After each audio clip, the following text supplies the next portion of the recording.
আচ্ছা, সাউন্ড আর ছবি ঠিক আছে? দেখা যাচ্ছে ঠিকঠাক?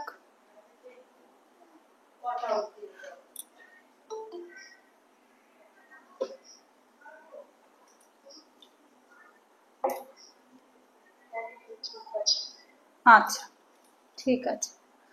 আচ্ছা, বলো, আজকে তোমাদের সব ব্যাচেরই একসাথে ডাউট ক্লিয়ারিং সেশন। ঠিক আছে, 5টা ব্যাচেই লিংক পাঠিয়ে দিয়েছি আমি।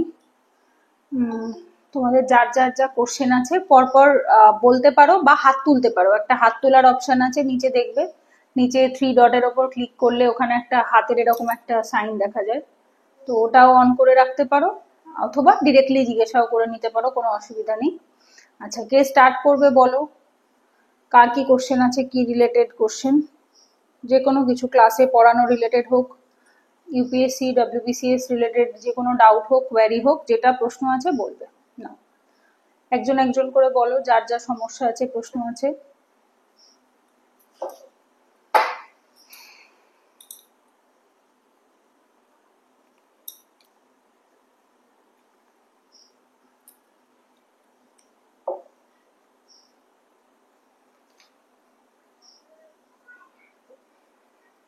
আচ্ছা, কে স্টার্ট করবে, কার প্রশ্ন আছে হাত তুলতে পারো, হাত তোলার একটা অপশন আছে। হ্যাঁ, আমি তাহলে সেখান থেকে নাম ধরে জিজ্ঞাসা করে নেব।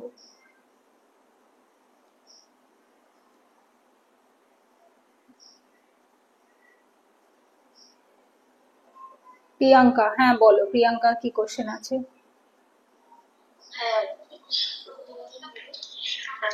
বলছি দিদি ওই এনশিয়েন্ট মিলারেলিস্টের যে মক টেস্টটা ছিল ওখানে কোশ্চেনের কিছু অপশন ছিল যে অলরেডি 1, অলরেডি 2, অলরেডি 3 আর অলরেডি 4। অলরেডি 1 মিন্স মানে শুধুমাত্র এই এক নম্বর উত্তরটা হবে, বা অলরেডি 2 মিন্স শুধুমাত্র 2 নম্বর না উত্তরটা না হবে, না এটাই তো? না না না, ওর মধ্যে থেকে যে কোনো একটা ঠিক, যে কোনো দুটো ঠিক, যে কোনো তিনটে, যে কোনো চারটে। হ্যাঁ, এইটা খুব বিষয় বুঝতে অসুবিধা হচ্ছিল যে এই এক নম্বরটা ঠিক আর 2 নম্বর যেটা ঠিক থাকবে। না না না না, ওরকম না, যে কোনো একটা ঠিক, only one statement is correct, মানে ওই চারটের মধ্যে থেকে যে কোনো একটা ঠিক হতে পারে, ওই চারটের মধ্যে থেকে যে কোনো দুটো ঠিক হতে পারে। বোঝা গেছে? অনলি ওয়ান মানে হচ্ছে ওই 1 নাম্বার স্টেটমেন্টটা ঠিক সেরকমটা নয়। Only one statement is correct মানে হচ্ছে ওর মধ্যে থেকে যে কোনো একটা কারেক্ট, ওর মধ্যে থেকে দুটো মানে যে কোনো দুটো কারেক্ট, তিনটে মানে যে কোনো তিনটে কারেক্ট, আর চারটে মানে চারটেই ঠিক। ঠিক আছে, তো ওরকম এমন নয় যে ওটা 4 নাম্বারটা ঠিক, 3 নাম্বারটা ঠিক, তাহলে তো একমাত্র একটাই অ্যান্সার সঠিক হবে, বাট তা থাকে না। কোনো কোনো কোশ্চেনের ক্ষেত্রে তিনটে ঠিক থাকে, কোনো কোনো কোশ্চেনের ক্ষেত্রে দুটো, কোনোটায় একটা ঠিক থাকে, কোনোটায় চারটেই ঠিক থাকে। ঠিক আছে, তো যার জন্য ওই জিনিসটা কেউ গোলাবে না। অনলি ওয়ান ঠিক মানে হচ্ছে যে কোনো একটা ঠিক, 1 নাম্বারটাই যে ঠিক হবে নট নেসেসারি, 2ও ঠিক হতে পারে, 3ও ঠিক হতে পারে। বোঝা গেছে? তো ওটা মানে যে কোনো একটা। মানে এক্সামিনার ওই 4 নম্বরটা জানতে চাইনি, শুধু কটা ঠিক হচ্ছে। এক্স্যাক্টলি, হ্যাঁ, এক্সামিনার জানতে চাইনি যে কোন স্টেটমেন্টটা ঠিক, ওর মধ্যে থেকে যে কোনো একটা ঠিক হতে পারে। এইরকম কোশ্চেনের ক্ষেত্রে ইদার হয়, যদি খুব ভালো মুখস্থ থাকে তবেই তুমি কনফার্ম বলতে পারবে, অথবা অনেক সময় হয় কি যে আমরা আন্দাজে ঢিল মেরে দিই, যে আমার মনে হচ্ছে হয়তো দুটো ঠিক হলেও হতে পারে। এবার ধরো তুমি ভাবলে 1 আর 3 ঠিক, বাট ওই দুটো ভুল, অ্যান্সারে হয়তো 2 আর 4 ছিল, বাট স্টিল তোমার অ্যান্সারটা রাইট হয়ে যাবে, কারণ তুমিও ভেবেছো দুটো ঠিক, উনিও এক্সামিনারের অ্যান্সারেও দুটো ঠিক, বাট তুমি হয়তো 1 আর 3 ভাবছিলে, অ্যান্সার হয়তো 2 আর 4, বা তুমি হয়তো 1 আর 2 ভাবছিলে, অ্যান্সার হয়তো 2 আর 3। তো তার মানে হচ্ছে যে কোনো দুটো ঠিক হতেই পারে। এবার এরকম ক্ষেত্রে কি হয় যে কনফার্ম ঠিক থাকে না, কনফার্ম যে কোন দুটো ঠিক সেটা তুমি কনফার্ম জানো না, ইভেন এক্সামিনার যিনি অ্যান্সারটা জানবেন তিনিই একমাত্র ওটা জানবেন। এবার ওখানে তুমি ঠিক দিয়ে দিলে, বাড়ি এসে তুমি হয়তো ভাবছো 1 আর 3 ঠিক হয়েছে, বাট অ্যাকচুয়ালি অ্যান্সার কি বেরোলো যখন, তখন দেখা গেল ওখানে অপশন বি বা ডি হয়তো অ্যান্সার, তো ওখানের অ্যান্সারটা হয়তো 1 আর 2 ঠিক ছিল, 2 আর 3 ঠিক ছিল না। তো এই ক্ষেত্রে অনেক সময় হয় কি যে অনেক সময় আমরা জানা একটু সামান্য এদিক ওদিক অ্যান্সার যদি ধরো পড়াও থাকে না, মানে না থাকে, তাও হয়তো অ্যান্সার ঠিক হয়ে গেল। আবার কিছু কোশ্চেন থাকে হয়তো জানা ছিল বাট স্টিল তারপরেও ভুল হয়ে যায়। তো ওভারঅলে গিয়ে সেই সেমই দাঁড়ায় কিছু না। আমার নিজেরই মক টেস্ট সলভ করতে গিয়ে আমি দেখেছি, আমি হয়তো ভাবি 1 আর 2, অ্যান্সারটা হয় 2 আর 3। তো ওই অ্যান্সারটাতে আমি অ্যান্সারে দিয়েছিলাম 2 অনলি, মানে যেহেতু দুটো অ্যান্সার স্টেটমেন্ট ঠিক মনে হয়েছিল আমার। এবার আমি ওখানে নাম্বার পেয়ে গেছি, বাট ওই যে নাম্বারটা পেয়েছি ওটা কি জেনুইন নাম্বার না, ওইটাকেই যখন আমরা মক টেস্ট সলভ করে এক্সপ্লেনেশনটা রিভিশন করি তখন ওই জিনিসটাই আমাদের দেখতে হয়, যে আমি ওই যে 2 নাম্বার পেয়ে গেলাম টিক দিয়ে, ওটাতে খুশি হয়ে যেতে হয় না। আমি যে 2 নাম্বার পেয়েছি, কিন্তু এই 2 নাম্বারটা আমি কিভাবে পেলাম? আমি তো ভাবছিলাম 1 আর 3, বাট অ্যাকচুয়ালি তো বইয়ের অ্যান্সারের সাথে মিলিয়ে দেখলাম অ্যান্সারটা 2 আর 3। তার মানে আমার আমার জানায় নলেজে ঘাটতি আছে, তো আমাকে আরো রিভিশন করতে হবে। বোঝা গেছে? সো নাম্বার পেয়ে গেলেই মক টেস্টে যে কোশ্চেনটা আমার ঠিক হবে, যে ঠিক হয়েছে অ্যান্সার নাম্বার পেয়েছি, সেটা রিভিশনের দরকার নেই, এই ধারণাটা ভুল। কারণ হচ্ছে এইভাবে করেও অনেক সময় আমরা ঠিক মানে আন্দাজেও ঠিক হয়ে যায়, বা আমি দুটো ঠিক ভেবেছি বাট সেই দুটো অন্য ছিল। তো যার জন্য এই যখন অ্যান্সার মানে মক টেস্ট দেবে, মক টেস্ট সলভের পরে এক্সপ্লেনেশনটা যখন রিভিশন করবে, তখন ওটা ভালো করে অ্যানালিসিস করবে। অ্যানালিসিস করে দেখবে যে তুমি যেটা ভাবছো, তুমি যেটা ভেবে ঠিক দিয়েছো, সেটাই কারণেই কি তুমি নাম্বার পেয়েছো, নাকি হয়তো তুমি 2 বলেছো, দুটো ঠিক ভেবেছো, অথচ অন্য দুটো ঠিক হয়েছে। তো তখন ওটাকে ভালো করে রিভিশন করতে হয় এক্সপ্লেনেশনটা থেকে। বোঝা গেছে? তো এইভাবে করে এক্সপ্লেনেশনটাকে আমাদেরকে বুঝে করতে হবে।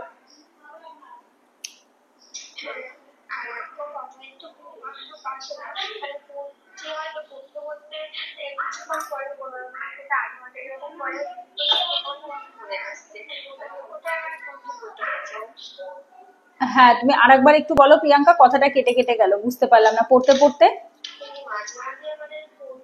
হুম তারপরে অন্যান্য চারিপাশে বিভিন্ন ঘটনা বা কেউ বলেছে প্রচন্ড রাগ হচ্ছে, এরকম ভাবে বিভিন্ন জিনিস চলে আসছে নিজের মধ্যে, আর এটা আমি কন্ট্রোল করতে পারছি না। মানে পড়ার কিছুক্ষণ বাদে 15-20 মিনিট বা আধ ঘন্টা বাদে মাথার মধ্যে অন্য জিনিসপত্র আসছে, পড়ার কনসেন্ট্রেশনটা নষ্ট হয়ে যাচ্ছে। যেই মুহূর্তে এটা হচ্ছে, উঠে যাও, পড়া বসে থেকো না, ঠিক আছে? উঠে যাও, গিয়ে বাথরুমে যাও, চোখ মুখে জল দাও, ঘাড় কানটা একটু ভালো করে ঠান্ডা জল দিয়ে ভিজিয়ে আসো, একটু জল খাও, ঘরের মধ্যে একটু হাঁটাচলা করো, পায়চারি করো, করে ব্রেনটাকে একটু ফ্রেশ করে জোরে জোরে নিঃশ্বাস নাও, নিঃশ্বাস ছাড়ো। যখন রাগ হয় বা কোনো খারাপ কিছু মনে পড়ে, কনসেন্ট্রেশন ব্রেক হয়, তখন জোরে জোরে নিঃশ্বাস নিতে হয়, ছাড়তে হয়। জোরে মানে বড় বড় নিঃশ্বাস, লম্বা লম্বা, যেরকম প্রাণায়ামের সময় লম্বা নিঃশ্বাস নেই আর ছাড়ি, ওরকম করে লম্বা নিঃশ্বাস নেবে, ছাড়বে। এটা করতে হয়, হাঁটতে হয়, একটু জল খেতে হয়। যদি ব্যাক সাইডের ব্যায়াম জানো, মানে মাথাটাকে উল্টো সাইডে দিয়ে যে ব্যায়ামগুলো হয়, সেই টাইপের যদি কিছু জানো, বা অ্যাটলিস্ট কোমরটাকে বেন্ড করে ব্যাক সাইডে দিয়ে দেবে, কোমরে হাত দিয়ে, তাহলেও হবে। ব্যাক সাইডে বেন্ড করলে পর ব্রেনে প্রচুর পরিমাণে অক্সিজেন যায়, ব্লাড যায়, এবং যার ফলে কি হয়, ব্রেন ফাংশন বেটার হয়। ঠিক আছে? তো এই জিনিসগুলো করে হাঁটাচলা করে 5-7 মিনিট 10 মিনিট বাদে আবার এসে বসো। এমন এটা নেসেসারি নয় যে আমাদেরকে টানা ঘন্টার পর ঘন্টা বসে থাকতে হবে। আধ ঘন্টা যদি আমার সলিড করা হয়, তারপর যদি আমার কনসেন্ট্রেশনে ব্রেক হয়, আমি 10 মিনিটের জন্য উঠে হেঁটে এসে আবার বসবো। বাট আমি বেকার বই নিয়ে বসে থাকবো না, বসে আমি সময় নষ্ট করবো না। বোঝা গেছে? তো যতক্ষণ অব্দি আমার কনসেন্ট্রেশন ঠিক থাকবে, ততক্ষণ অব্দি আমি কন্টিনিউ রাখবো। যখন আমার কনসেন্ট্রেশন ব্রেক করবে, তখন আমি 10 মিনিটের জন্য উঠে হাঁটা চলা যাবতীয় যা করবো, জল খাবো, বাবা মার সাথে দরকার পড়লে একটু কথা বলবো, বলে আবার আমি বসবো। ঠিক আছে? তো এইভাবে করে, এটাকে স্পেস রিপিটেশন বলে। এটা অনেকে 25 মিনিট করে 5 মিনিটের ব্রেক নেয়, তারপর আবার 25 মিনিট পরে আবার 5 মিনিটের ব্রেক নেয়, আবার অনেকে আছে 50 মিনিট পরে আবার 10 মিনিটের ব্রেক নেয়, দেন আবার 50 মিনিট পরে 10 মিনিটের ব্রেক নেয়। এইভাবে করে স্পেস রিপিটেশন করেও সারাদিনে পড়া যায়, তাতে কোনো অসুবিধা নেই। নট নেসেসারি যে আমাকে টানা 3 ঘন্টাই পড়তে হবে। যতক্ষণ ফুল কনসেন্ট্রেশনে পড়া হচ্ছে পড়বো। যেই দেখছি আমার কনসেন্ট্রেশন ব্রেক করছে, বই বন্ধ করে উঠে একটু হাঁটাচলা করে আবার যখন একটু মাইন্ডটা ফ্রেশ হচ্ছে, তখন আবার বসবো। এইবার এই ওঠাটা এরকম যেন না হয় যে আমি আধ ঘন্টা 1 ঘন্টা হয়ে গেছে, উঠে গেছি, এখনো বসিনি, না, সেরকমটা নয়। আমি 5-7 মিনিট 10 মিনিটের জন্য উঠবো, উঠে আবার বসে যাবো। ঠিক আছে? এগুলো করো, দেখো ঠিক লাগবে। আচ্ছা, আর কারোর কোনো কোশ্চেন? বাকিদের কোশ্চেন বলো, বাকিদের কার কি কোশ্চেন আছে, হাত তুলতে পারো যদি থাকে, আর না হলে ডিরেক্টলিও মুখেও বলতে পারো, কোনো অসুবিধা নেই। বলো। মানে বলছি কি যে মানে আমার একটা সমস্যা যেটা হচ্ছে, সেটা হচ্ছে মানে তুমি হচ্ছে যেরকম আমাদের ক্লাসে হচ্ছে পড়াও, মানে শনিবার পড়াবো বলছি সব কিছু লিখে, তারপরে ক্লাসটা শেষে মানে বইটা তো বাড়িতে মানে নিজেরা পড়বো, তো হচ্ছে ওইটা যদি পড়ি, তো তুমি যেরকম এই 2 ঘন্টা লাগুক বা 2.5 ঘন্টা শেষ করো, কিন্তু যখন না ওই চ্যাপ্টারটা হচ্ছে বাড়িতে পড়ি, তখন মানে অত তাড়াতাড়ি তো শেষ করতে পারি না। এটা হচ্ছে প্রথম কথা। মানে রিডিংটা প্রথম ভাবে বলছি যে রিডিংটা দিই, শেষ করতে পারি না। আর যেটা হচ্ছে সবথেকে মানে বড় সমস্যা, যে যেটা হচ্ছে মানে একটার সাথে যে আরেকটা মানে চ্যাপ্টারের যে লিঙ্কটা হয়, এই লিঙ্কটা গুলো হচ্ছে পড়া বা হচ্ছে মানে মনে রাখা, মানে লিঙ্ক করে পড়ে পড়ে যেটা মনে থাকে, এটা পাই না। মানে এটা না মানে উপায় না কেন, মানে এটা বুঝতেছি না। মানে এটা কি মানে যেহেতু প্রথম প্রথম শুরু করছে, সেজন্য কি এটা পরে পড়তে পড়তে ঠিক হবে? এটা বিগিনার বলেই হচ্ছে। এটা তোমরা যেহেতু বিগিনার, এবং তোমাদের সময় আমারও হতো ওই, তো এখন আমি 2 ঘন্টায় একটা চ্যাপ্টার নামাতে পারি কেন? বিকজ আমি লাস্ট 6 বছর ধরে টিউশনি করাই। এবার একই চ্যাপ্টার আমি কতবার পড়িয়েছি, মানে আমি কম করে একই বই 10 বার 15 বার 20 বার, যতগুলো ব্যাচ হয়েছে, বছরে 4-5টা ব্যাচ চলে, আসি 4-5টা ব্যাচে আমি এতবার করে পড়াই একই জিনিস, তাই আমি 2-3 ঘন্টা 2.5 ঘন্টার মধ্যে একটা চ্যাপ্টার নামিয়ে দিতে পারি। এবার তোমরা বিগিনার, তোমাদের থেকে এটা এক্সপেক্টেডই নয় যে তোমরা 2 ঘন্টা একটা চ্যাপ্টার নামাবে। তোমাদের তো প্রথমবার রিডিং করতেই 2-3 ঘন্টা চলে যাবে, তারপরের বার রিডিং করতে হয়তো আধ ঘন্টা একটু কম হলো, তারপরের বারে আর একটু আধ ঘন্টা কম হলো, এইভাবে করে কমতে কমতে যখন 4 বার 5 বার রিভিশন হয়ে যাবে তখন আস্তে আস্তে এগুলো কমে কমে আসবে। আর তার জন্য আমি নোট প্রোভাইড করি, বা যদি মনে করো যে নিজেরা নোট বানাতে পারো, কোনো অসুবিধা নেই। এই কারণেই শর্ট নোট হেল্প করে। শর্ট নোট হচ্ছে যে জায়গাটা আমি পড়লাম, থেমে থেমে পড়ে, ধীরে ধীরে পড়ে আমি বুঝে বুঝে যে নোটটা বানিয়ে নিলাম, সেই নোটটাই আমি রিভিশন করবো যখন, তখন আমার তুলনামূলকভাবে কম সময় লাগবে। যেটা বই পড়তে যতটা বেশি সময় লাগে, কারণ বইয়ের সব লাইন তো ইম্পর্টেন্ট হয় না, বইয়ের অনেক লাইন লেখা থাকে যেগুলো জাস্ট র্যান্ডাম লেখা থাকে, স্টোরি ফরম্যাট ক্রিয়েট করে লেখা থাকে। বাট আমাদের এক্সামে তো স্টোরিও দরকার নেই, আমাদের এমনি গল্পও দরকার নেই, আমাদের টু দি পয়েন্ট অ্যান্সার দরকার। তো সেই টু দি পয়েন্ট অ্যান্সারের যেটুকু প্রয়োজন সেটুকু আমি নিজেও নোট বানাতে পারি বা দিদির নোটও পড়তে পারি, যেটাই করি না কেন। বাট আমি চেষ্টা করবো এটা এখন থেকে না, যখন 4 বার 5 বার রিডিং হয়ে যাবে, রিভিশন হয়ে যাবে, সেই সময়ের পর থেকে। ঠিক আছে, তো এই জিনিসটা, এটা এমন কিছু অস্বাভাবিক কিছু না। আর লিঙ্ক করার যে বিষয়টা, যেহেতু সিলেবাস এখনো ফুল কমপ্লিট হয়নি, যখন তোমাদের ফুল জিএস সিলেবাস কমপ্লিট হয়ে যাবে, মানে বেসিক জিএস টুকু কমপ্লিট হয়ে যাবে, like history, geography, polity, economics, environment, তোমরা পড়ছো সবে 4 মাস, ঠিক আছে। প্লাস তোমাদের এভরিডেও ক্লাস থাকে না, সপ্তাহের উইকেন্ডে ক্লাস থাকে, সপ্তাহে মানে 2 দিন থাকে সপ্তাহে। তো সেই ক্লাসগুলোতে 4 মাস ইজ নট এনাফ। তো তোমাদের এই কোর্সগুলো থাকেই 2 বছরের। তো যদি ধরো এই জিনিসটা তোমার মোটামুটি 1 বছর সময় লাগবে ফুল বেসিক সাবজেক্ট গুলো কমপ্লিট করতে, like polity, geography, history, economy, environment, science and tech, এই সাবজেক্টগুলো কমপ্লিট করতে মিনিমাম 1-1.5 বছর মতো টাইম লাগে। এইবার এইটা যখন হয়ে যাবে তখন তুমি সাবজেক্টে লিঙ্ক করা শিখে যাবে বা সাবজেক্টে লিঙ্ক করতে পারবে, ঠিক আছে। তো এটাতে এমন কিছু অস্বাভাবিক বিষয়টা নয়। লিঙ্ক এখন করার চেষ্টা করো না, এখন যতটুকু পড়ছো, লাইক যে চ্যাপ্টারটা পড়ছো সেই চ্যাপ্টারটার উপরেই কনসেন্ট্রেশন রাখো, যে হ্যাঁ আমি এই চ্যাপ্টারটা বুঝতে পারছি কিনা, এই চ্যাপ্টারটা আমার মাথায় ঢুকছে কিনা, দ্যাট ইজ এনাফ। এইবার রিভিশন বা মুখস্থ এত সহজে এত তাড়াতাড়ি হয় না, মুখস্থ হতে একটু সময় লাগে, ঠিক আছে, মুখস্থ হতে একটু টাইম লাগে। 1 সেকেন্ড, একটু ডিস্টার্ব হচ্ছে, আমি ক্লাস করাচ্ছি, দরজাটা লাগিয়ে দিবি, ঠিক আছে। তো এটা অস্বাভাবিক কিছু নয়। তো এটার জন্য তুমি এখন যেরকম পড়ছো সেরকমই পড়তে থাকো, যখন আস্তে আস্তে অন্যান্য সাবজেক্ট, অন্যান্য চ্যাপ্টারও কমপ্লিট হয়ে যাবে তখন জিনিসগুলো লিঙ্ক হয়ে যাবে, ঠিক আছে। এটা অস্বাভাবিক কিছু না, তোমরা যারা বিগিনার তাদের প্রত্যেকের হয় এটা, ঠিক আছে। তো একটু সময় দাও, একটু টাইম লাগবে, প্রথম প্রথম যে কোনো জিনিস ধরতেই একটু সময় লাগে। আচ্ছা, হ্যাঁ দিদি, আরেকটা কথা বলি। বলো। হ্যাঁ, বললাম যে দিদি, যে আমাদের যে পেরেন্টস এর মধ্যে যে সিলেবাস গুলো আছে, যেরকম হিস্ট্রি, জিওগ্রাফি, পলিটি, অনার্স, মানে ইকোনমি, তারপরে সায়েন্স, তো সেই ক্ষেত্রে এই যেহেতু সায়েন্সের ক্ষেত্রে এখন বাড়িতে আপাতত মানে অনেক, আমার বাড়িতে 2টা হচ্ছে লাইফ সায়েন্স আর হচ্ছে একটা ফিজিক্সের, এই দুটো হচ্ছে অনেক পুরাতন বই ছিল, সেগুলো কি আমি পড়তে পারি, মানে সেগুলো পড়ে বাংলা ভার্সনের মাধ্যমিকের লাইফ সায়েন্স আর ফিজিক্যাল সায়েন্সের বই? হ্যাঁ হ্যাঁ, অনেক পুরোনো আর কি, বাংলা ভার্সন কিন্তু অনেক পুরোনো। পড়তে পারো, কোনো অসুবিধা নেই। হ্যাঁ হ্যাঁ, কোনো অসুবিধা নেই, আমি নিজেও পড়েছি মাধ্যমিকের ওল্ড সিলেবাসের মোটা বই যেগুলো হয় পুরোনো, আমি নিজেও 2017 সালে সেগুলো পড়েছি, এতে অসুবিধা কিছু নেই। সায়েন্স একই থাকে, শুধু ওটা ইংলিশ ভার্সন লেখা থাকবে, এটা বাংলা ভার্সনে, তোমার কনসেপ্টটা তো ক্লিয়ার হবে। এরপর যখন আবার সেগুলো ইংলিশ ভার্সনের বই থেকে পড়বে অসুবিধা হবে না, কনসেপ্টটা ক্লিয়ার থাকলে প্রবলেম হয় না, অবশ্যই পড়তে পারো। কারণ দেখো বেসিক্যালি তোমাদের আমার ব্যাচে যেটুকু করানো হয় দ্যাট ইজ নট এনাফ। আমি আগে থাকতে এটা প্রথম দিন থেকে বলে এসেছি যে এইটুকু যদি কেউ করে, এইটুকু করতে পারে, কে করতে পারে, যে 2027, 28, 29 এক্সাম দেবে তারা করতে পারে। কিন্তু যারা 2026 এক্সাম দেবে বলে মনে করছে তাদেরকে এখন অনেক কিছু পড়াশোনা করতে হবে, এক্সামের আর 1 বছর বাকি, যারা 26 পরীক্ষা দেবে। তো তারা শুধুমাত্র ব্যাচের উপর নির্ভরশীল করে বা ব্যাচের পড়াশোনাটুকু করলেই হবে না, তাদেরকে মেন্সের পড়াশোনাটুকু সাথে সাথে করতে হবে, অ্যান্সার রাইটিং করতে হবে, মক টেস্ট সলভ করতে হবে, অপশনাল পেপার রেডি করতে হবে, সিস্যাট পেপার রেডি করতে হবে, ম্যাথ, রিজনিং, কম্প্রিহেনশন ডেইলি 2 ঘন্টা করে করতে হবে। তাদের মানে ফুল ডের যে রুটিনটা হবে সেটা দিনে 8 থেকে 10 ঘন্টা রুটিন হবে, মিনিমাম 10 ঘন্টা রুটিন হবে যারা 26 এক্সাম দেবে। এই 10 ঘন্টার মধ্যে তারা 2 ঘন্টা সিস্যাট করবে, 3 ঘন্টা অপশনাল করবে, 2 ঘন্টা কারেন্ট অ্যাফেয়ার্স করবে, বাকি 3 ঘন্টা কি 4 ঘন্টা মতো জিএস করবে। এইভাবে তাদের দিনটা রুটিনটা ভাগ করা থাকবে যারা 26 পরীক্ষা দেবে। যারা 27, 28 দেবে তারা আমার ব্যাচ ওয়াইজ চলতে পারে, যে হ্যাঁ দিদি ক্লাসে যেটুকু করাচ্ছে ওইটাই আমি সারা সপ্তাহ বসে পড়বো। বাট 26 এক্সাম দিলে দ্যাট ইজ নট এনাফ। তো তুমি যদি বাকি সময় সায়েন্স পড়ো বা ম্যাথ, রিজনিং সলভ করো, অপশনাল পড়ো, নাথিং রং ইন ইট, তুমি করতেই পারো, তাতে অসুবিধা নেই, তাতে কোনো। হ্যাঁ বলো। হ্যাঁ, বলছি যে দিদি মানে সিক্রেটের যে ব্যাপারটা আছে, তো তুমি তো যে অনলাইন ক্লাসের জন্য একটা যে লিঙ্ক দিয়েছো যে ওখানে যেগুলো টপিক ইম্পর্টেন্ট, তো সেখানে দিদি মানে যেটা দেখলাম যে এই 3টা থেকে 4টা মতো আর কি মানে চ্যাপ্টার আছে, তো শুধু কি ওগুলো পড়লেই হবে নাকি তাছাড়া যে এর বাইরে যেগুলো আদার্স যে চ্যাপ্টার আছে কোনটার কথা বলছো বলো তো, আমি ঠিক বুঝতে পারলাম না। কোন 3 থেকে 4টে যে চ্যাপ্টারের? পাঠশালা নামক পাঠশালা নামক ওই সিস্যাট এর জন্য সিস্যাট এর একটা পিডিএফ দিয়েছিলাম যেটা। হ্যাঁ, ওটা ওটা তো হচ্ছে বেসিক। ওটা ওইখানে যে লিঙ্ক গুলো দেওয়া রয়েছে, ওখানে প্রত্যেকটা টপিকে 3টে 4টে করে ক্লাসের লিঙ্ক রয়েছে, ওইটা ফুল কমপ্লিট করতে হবে। করার পরে প্রিভিয়াস ইয়ার লাস্ট 10 বছর সলভ করতে হবে, আর মক টেস্ট দিতে হবে। ওই ক্লাসগুলো দেখবে, প্রিভিয়াস ইয়ার সলভ করবে, মক টেস্ট দেবে। আছে।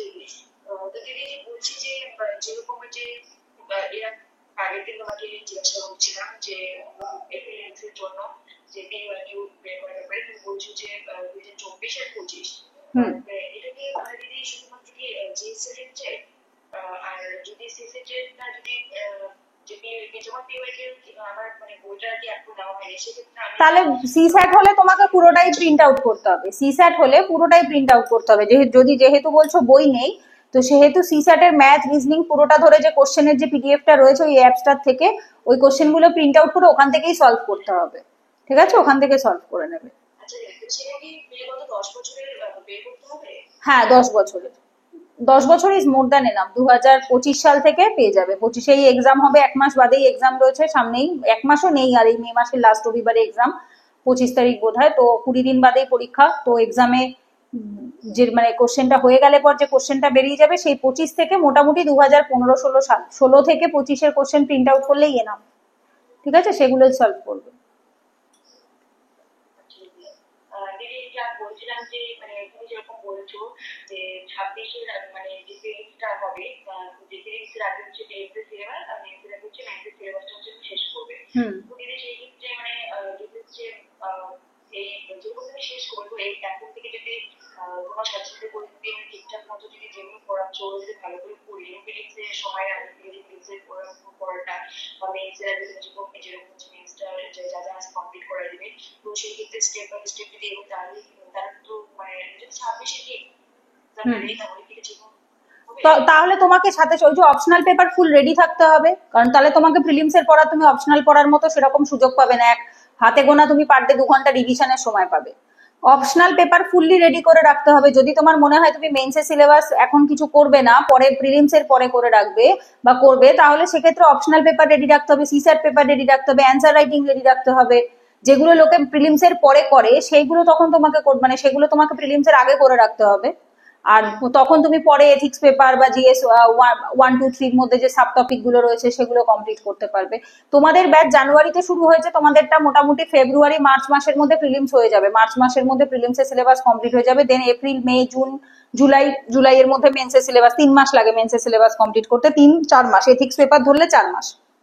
জুলাই অগাস্টের মধ্যে কমপ্লিট হয়ে যাবে। মেন্সের 1 মাস আগেই কমপ্লিট হয়ে যাবে। বাট বিষয়টা হচ্ছে সেটা একদম মুখে মুখে কমপ্লিট হবে, বোঝা গেছে? সেটা মুখে মুখে কমপ্লিট হবে। সো তোমাকে তার আগে থাকতেই অন্য বাকি যে টপিক রয়েছে সেগুলো অলরেডি রেডি করে রাখতে হবে, তবে তুমি 26-এ এক্সাম দিতে পারো। মানে দিতে তো অবভিয়াসলি পারবে, পাস করতে পারবে। ঠিক আছে, তো এটা আগে থাকতে রেডি রাখতে হবে। কারণ তোমার, হ্যাঁ, কারণ যারা 26-এ এক্সাম দেবে তারা বেশিরভাগ সব মেন্স রেডি অলরেডি, মানে মেন্সের জন্য এখন প্রস্তুতি নিচ্ছে যারা 26-এ এক্সাম দেবে। হ্যাঁ অনিমেষ বলো। হ্যাঁ হ্যাঁ বলো বলো।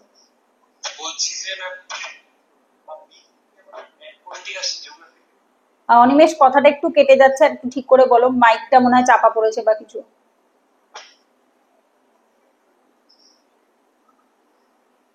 সাউন্ডে ইস্যু হচ্ছে, সাউন্ড আসছে না অনিমেষ, আর একবার বলবে। ম্যাপ পয়েন্টিং আসবে না কখনো, ম্যাপ বেসড কোশ্চেন আসবে। ম্যাপ পয়েন্টিং কোথাওই আসবে না, না প্রিলিমসে না মেন্সে।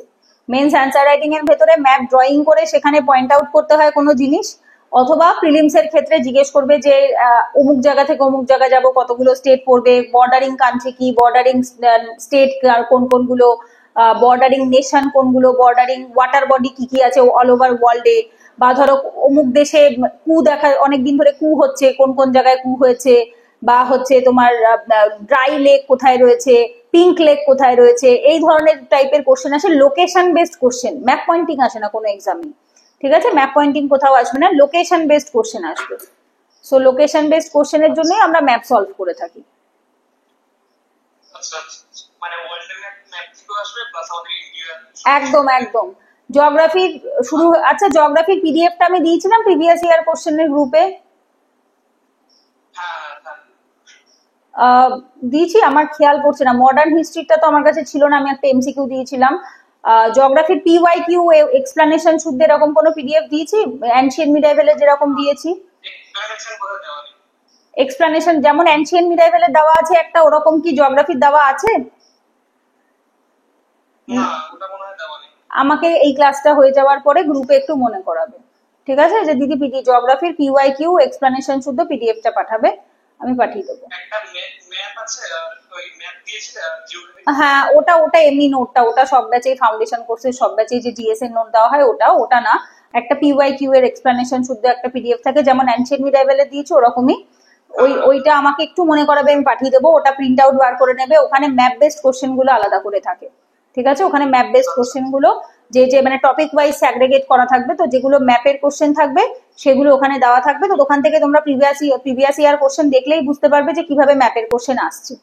তাহলেই একটা আইডিয়া হয়ে যাবে ওয়ার্ল্ডের ম্যাপ কিভাবে কোশ্চেনে জিজ্ঞেস করে, ইন্ডিয়ার ম্যাপের থেকে কিভাবে কোশ্চেন জিজ্ঞেস করে, সেটা আইডিয়া হয়ে যাবে। আমি তো একদম নিউ 6th এডিশনের যেটা নতুন সেটাই কিনেছি, অক্সফোর্ড হয়ে যাবে, ওতেই হয়ে যাবে। আর আর আপাতত কিছু লাগবে না। প্রিলিমস এর আগে, যে বছর এক্সাম দেবে তার প্রিলিমস এর আগে ইউটিউবে প্রচুর ম্যাপের ক্লাস হয়, ঠিক আছে? যে বছর এক্সাম দেবে সেই বছরে প্রিলিমস এর আগে এক বছর লাস্ট কারেন্ট অ্যাফেয়ার্স এ যে যে জায়গাগুলো নিউজে থাকে সেগুলো, অনলি আইএস আছে, তারপরে হচ্ছে তোমার কি বলে, আমি দেখতাম হচ্ছে ওই আইএস পিসিএস পাঠশালাতে রাহুল স্যার যে ক্লাস করাতেন, ম্যাপ বেসড ক্লাসগুলো খুব ভালো করাতেন, 24-এর বছর আমি ওটাই দেখেছিলাম। তো এরকম বেশ কিছু চ্যানেল আছে যেখানে ম্যাপ বেসড ক্লাস করিয়ে থাকে, সেখান থেকে কারেন্ট অ্যাফেয়ার্স এর যে ম্যাপগুলো থাকে সেগুলো দেখে নেবে, ঠিক আছে? তো ওটা এখন লাগবে না, ওটা প্রিলিমস এর আগে দেখলেই হবে।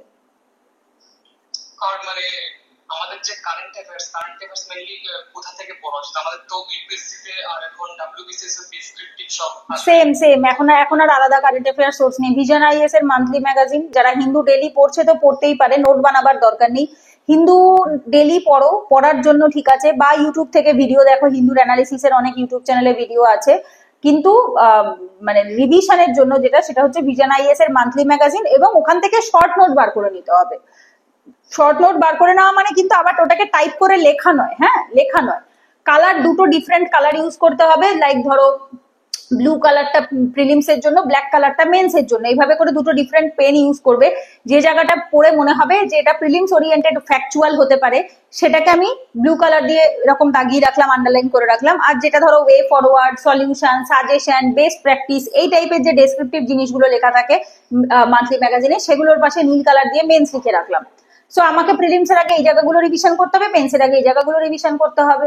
সারা সব জিনিস, এই যে অনেকে বলে না 120টা পেজ আমি এক্সামের আগে রিভিশন করাটা ফিজিয়েবল নয়, ডুয়েবল নয়। অ্যাকচুয়ালি প্রত্যেক দিন কারেন্ট অ্যাফেয়ার্স পড়াটাও ফিজিয়েবল নয়। একদিন দুদিন আমরা প্রত্যেক দিন আমরা মোটিভেটেড থাকি না, অনেক দিন হয় আমাদের পড়াশোনা বাদ যায়। আর বছরের শেষে এসে 12 মাসের পিটি 365, মেন্স 365 পড়াটাও ফিজিয়েবল নয়, ডুয়েবল নয়। তো সব থেকে বেস্ট হচ্ছে মান্থলি পড়া। মান্থলিতে প্রিলিমস মেন্স দুটোই কভারেজ হয়। মান্থলির ওপরে ইউটিউবে সার্চ করলে অনেক ক্লাসও পেয়ে যাবে, যে Vision IAS monthly magazine June মাস বা মে মাস, এভাবে সার্চ করে দেখো, ক্লাস পাবে। এখন অব্দি অ্যাভেলেবেল আছে এপ্রিলের, এটা কি মাস চলছে, সবে মে পড়লো তো, এপ্রিল এখনো বেরোয়নি, মার্চ অব্দি বেরিয়েছে।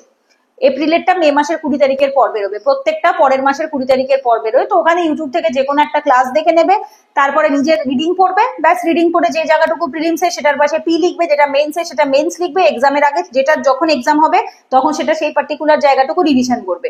সো যদি ভিশন আইএস এর মান্থলি ম্যাগাজিনকে স্যাগ্রেগেট করা হয়, ওই 120টা পেজের মধ্যে থেকে 30 থেকে 40টা পেজ থাকে প্রিলিমসের জন্য পড়ার, আর মেন্সের আগে তখন বাকিটা পুরোটাই পড়তে হয়। তো যদি কেউ সারা বছরই 30 থেকে 40টা পেজ এক মাসে পড়ে নেয়, তো সেটা সে রিভিশন ইজিলি করেই নিতে পারে, এমন কিছু অসুবিধা হয় না, ঠিক আছে? So monthly magazine is best. Vision is এর অ্যাপস আছে, ওয়েবসাইট আছে, সেখান থেকে ডাউনলোড করবে, করে প্রিন্ট আউট বার করে নেবে, স্পাইরালও করে নিতে পারো, যদি দরকার হয় লাস্টে 10টা A4 শিট, সাদা A4 শিট অ্যাড অন করে নিতে পারো। যদি মনে হয় যে শর্ট নোট বানিয়ে নেবো লাস্টে, যেভাবে তোমাদের মডার্ন হিস্ট্রি নোটের ক্ষেত্রে আমি বলেছি লাস্টে 10টা সাদা A4 শিট অ্যাড করে নিতে, তো 10টা A4 শিটে মানে টোটাল 20টা page, which is more than enough. ওখান থেকে শর্টে প্রিলিমসের যেটুকু হবে সেটুকুকে ওখানে অ্যাড অন করে নাও, ব্যাস করে নিয়ে এবার ওটাই লাস্ট মোমেন্টে রিভিশনের কাজে লেগে যাবে। বোঝা গেছে? এবং মেন্সের আগে তখন ওই টোটালটা ডিটেলটা আমি পড়ে নেব। তো এটা করতেই পারো, কোনো অসুবিধা নেই তাতে।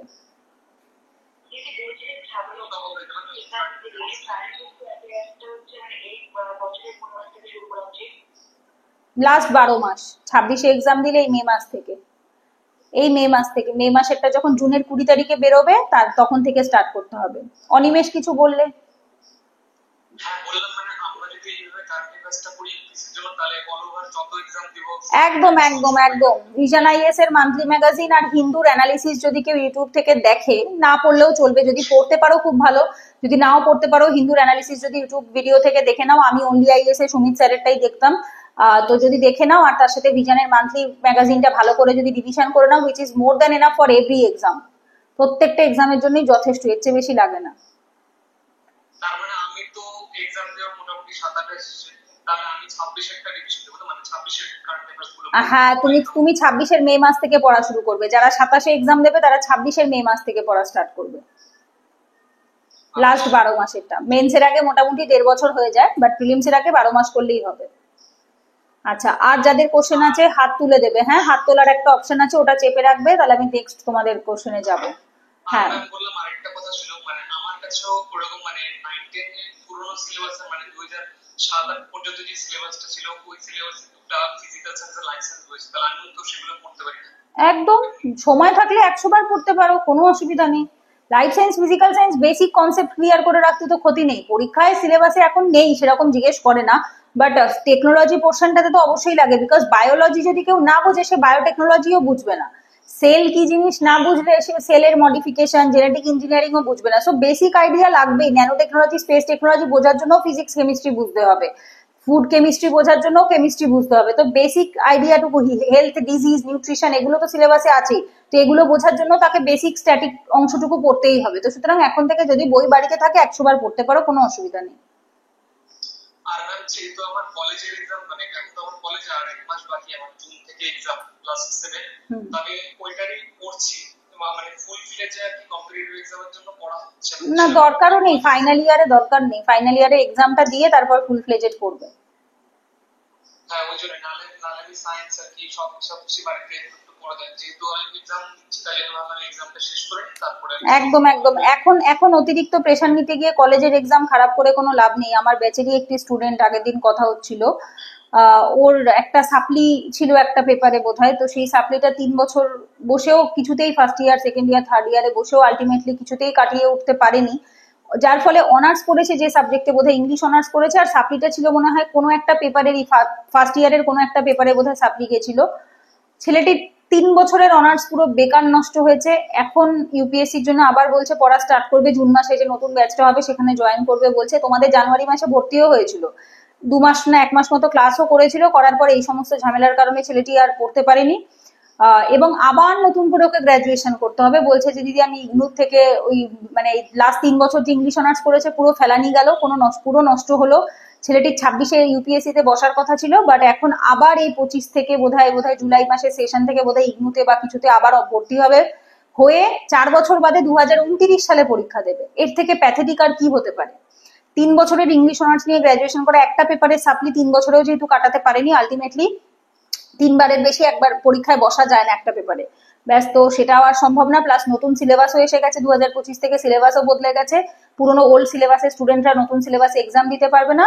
তো সুতরাং ওকে আবার ইগনুর থেকে বলছে যে অ্যানথ্রোপোলজিতেই তাহলে আমি গ্রাজুয়েশন করবো, কারণ যেহেতু অপশনাল পেপারটা অ্যানথ্রোপোলজি রাখবো ভেবেছি, তো এই 4 বছরে অন্তত আমার অপশনাল পেপারটুকু রেডি হয়ে যাবে, তারপর 2029 সালে গিয়ে আবার এক্সামে বসবে। তো গ্রাজুয়েশনের পড়াশোনা ইজ ভেরি ভেরি ইম্পর্টেন্ট। তো চাকরির পরীক্ষার পড়াশোনাটাকে আমরা কখনোই এতটা প্রায়োরিটি দেবো না যে আমাদের গ্রাজুয়েশনের রেজাল্ট খারাপ হয়ে যাবে।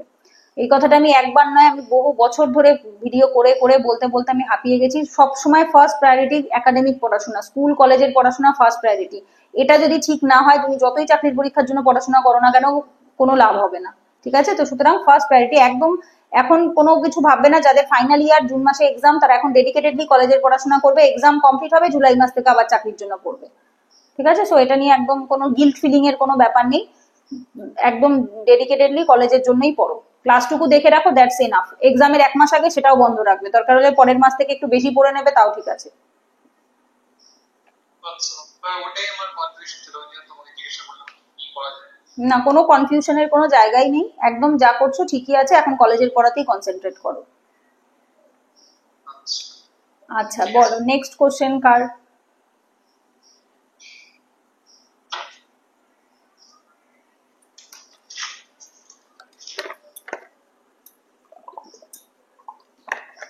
এটা 26 এক্সাম দিতে গেলে 25 হচ্ছে মে মাস থেকে কারেন্ট অ্যাফেয়ার্সটা করতে হবে, তাই তো? হ্যাঁ, মানে 25 মে থেকে যতদিন পর্যন্ত প্রিলিমসের পরীক্ষাটা আসবে ততদিন পর্যন্ত করতে হবে। একদম একদম। প্রিলিমস দেওয়ার পর যদি প্রিলিমস ভালো হয়, মেন্স লিখতে হয়, তাহলে আরো কন্টিনিউ হবে মেন্স অবধি। মেন্স ভালো হলে ইন্টারভিউ এর জন্য আবার কন্টিনিউ হবে। একবার এক্সামের 12 মাস আগে কারেন্ট অ্যাফেয়ার্স পড়া শুরু হলে যতদিন না চাকরি পাওয়া হয় ততদিন অবধি কারেন্ট অ্যাফেয়ার্স চলতেই থাকে, বন্ধ আর হয় না।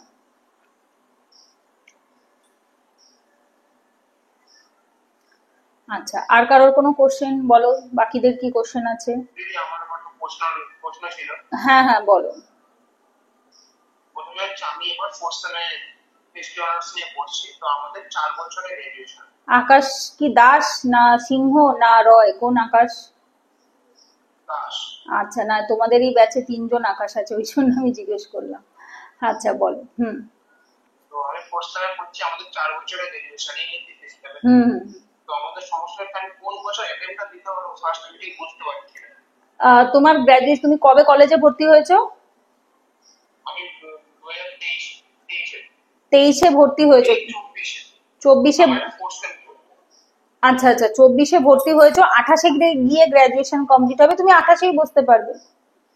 তুমি 28-এ যে বছর গ্রাজুয়েশন কমপ্লিট হয় সে বছরই বসা যায়, ফাইনাল ইয়ারে ইউপিএসসি তে বসা যায়, ডাব্লিউবিসিএস এ যায় না, ডাব্লিউবিসিএস এ গ্রাজুয়েশন লাগে, এতদিন তো তাই লাগতো, এবার দেখা যাক নতুন সিলেবাস এসছে, এখন এক্ষেত্রেও নতুন কিছু এনেছে নাকি বলতে পারবো না, বাট ইউপিএসসি তে ফাইনাল ইয়ারে এক্সামে বসা যায়, যে বছর গিয়ে তোমার ফাইনাল ইয়ার গ্রাজুয়েশন কমপ্লিট হবে সে বছরে তুমি এক্সামে বসতে পারবে। তারপরে যদি কোশ্চেনটা ছিল অপশনাল সাবজেক্ট নিয়ে, আমি যেহেতু হিস্ট্রি নিয়ে পড়ছি তো আমি হিস্ট্রিটাই অপশনাল হিসেবে সিলেক্ট করেছি।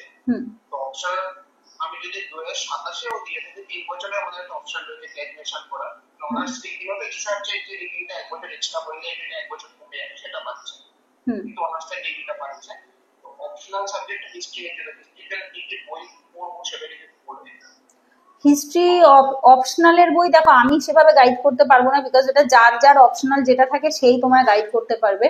আমার যেহেতু অ্যানথ্রোপোলজি অপশনাল, আমি অ্যানথ্রোপোলজিটাই গাইড করতে পারবো। তুমি ইউটিউব থেকে সার্চ করো history optional toppers, UPSC toppers, প্রচুর ভিডিও পাবে, তাদের কম করে 10-15-20 জন টপারের ভিডিও দেখতে লাগে, দেখে সেখান থেকে কিছু বই থাকে কমন যেটা সবাই ফলো করে, সেই বইগুলোকে স্যাগ্রেগেট করে একটা জায়গায় জট ডাউন করে লিখে নিতে হয় যে এই বইটা সব টপারই পড়েছে, তার মানে এই বইটা পড়তে লাগে। এইভাবে করে কিছু নির্দিষ্ট বই থাকে, যার ভেতর কয়েকটা বইয়ের নাম আমার জানা আছে, বিপান চন্দ্রা, পলাশি টু পার্টিশন শেখর বন্দ্যোপাধ্যায়, তারপর নরমান লুই ওয়ার্ল্ড হিস্ট্রি বোধহয়, আর সতীশ চন্দ্রা মিডাইভাল হিস্ট্রি, বিপান আর হচ্ছে কি বেশ যেন সতীশ চন্দ্রা, আর আরেকজন কি বেশ যেন আর এস শর্মা অ্যানশিয়েন্ট, আর সতীশ চন্দ্রা মিডাইভাল, এই কয়েকটা নাম আমি জানি, বাট এর বাইরেও আরো অনেক বই হয়। আর এছাড়া হিস্ট্রি অপশনালের নাম করা টিচার বালিয়ান স্যার আছে, ওঝা স্যার আছে, আর জিএস করে একটা টিচার আছে, আমি নাম জানি না, জিএস কোর যে কোচিংটা রয়েছে সেখানে হিস্ট্রি অপশনাল ভালো পড়ানো হয়।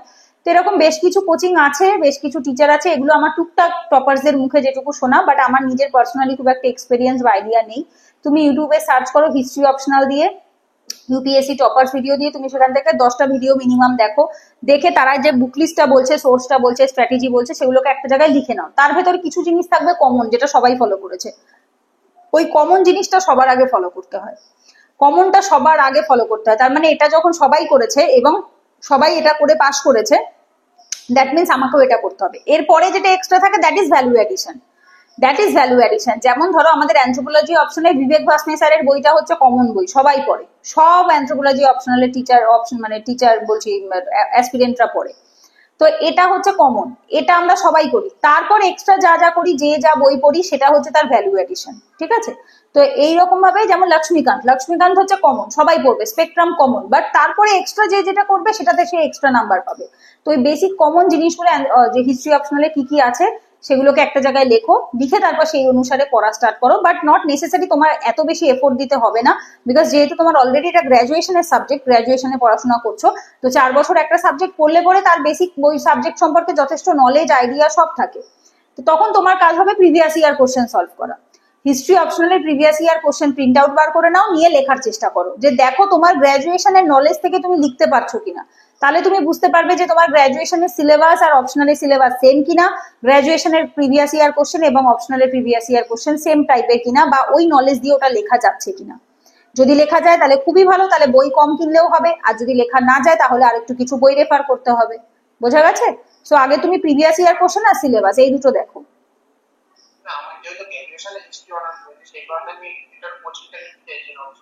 না, লাগবে না তো। গ্র্যাজুয়েশন যদি কেউ একটা সাবজেক্টে করে তার টিচারের দরকার পড়ে না। 100 বার তার অপশনালে টিচারের দরকার নেই, তোমার দরকারও নেই। তুমি জাস্ট সিলেবাস আর প্রিভিয়াস ইয়ার কোশ্চেন রাখো, সিলেবাস আর প্রিভিয়াস ইয়ার কোশ্চেন দিয়ে প্র্যাকটিস করা শুরু করো। দেখো তোমার যে নলেজটা রয়েছে কলেজে পড়ার জন্য সেই নলেজ দিয়ে লেখা যাচ্ছে কিনা। ঠিক আছে, এটা করো।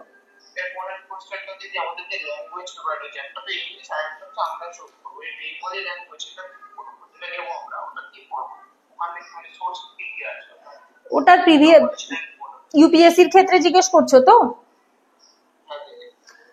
ইউপিএসসির ক্ষেত্রে প্রথমেই আগে previous year question print out বার করতে হবে, করে মাধ্যমিকের একটা গ্রামারের বই ধরতে হবে। কেউ শিবরাম চক্রবর্তীর বইটা ফলো করে, অনেকেই আমি শুনেছি শিবরাম চক্রবর্তীর বইটা ফলো করে। ওখানে বেসিক গ্রামার গুলো থাকে, সন্ধি বিচ্ছেদ, তারপরে হচ্ছে শব্দার্থ, বাক্য রচনা, তারপরে ওই সামারি রাইটিং মানে সারাংশ লেখা, প্রেসি রাইটিং, আরো অনেক কিছু যেগুলো হয় আর কি, যেগুলো বাংলায় জিজ্ঞাসা করা হয়ে থাকে সেই টাইপের জিনিস, বি টু ই এই টাইপের যেগুলো থাকে সেই টাইপের কোনো একটা মাধ্যমিক লেভেলের বাংলা গ্রামার বই নিতে হবে, বাংলা ব্যাকরণের বই, আর তার সাথে প্রিভিয়াস ইয়ার কোশ্চেন।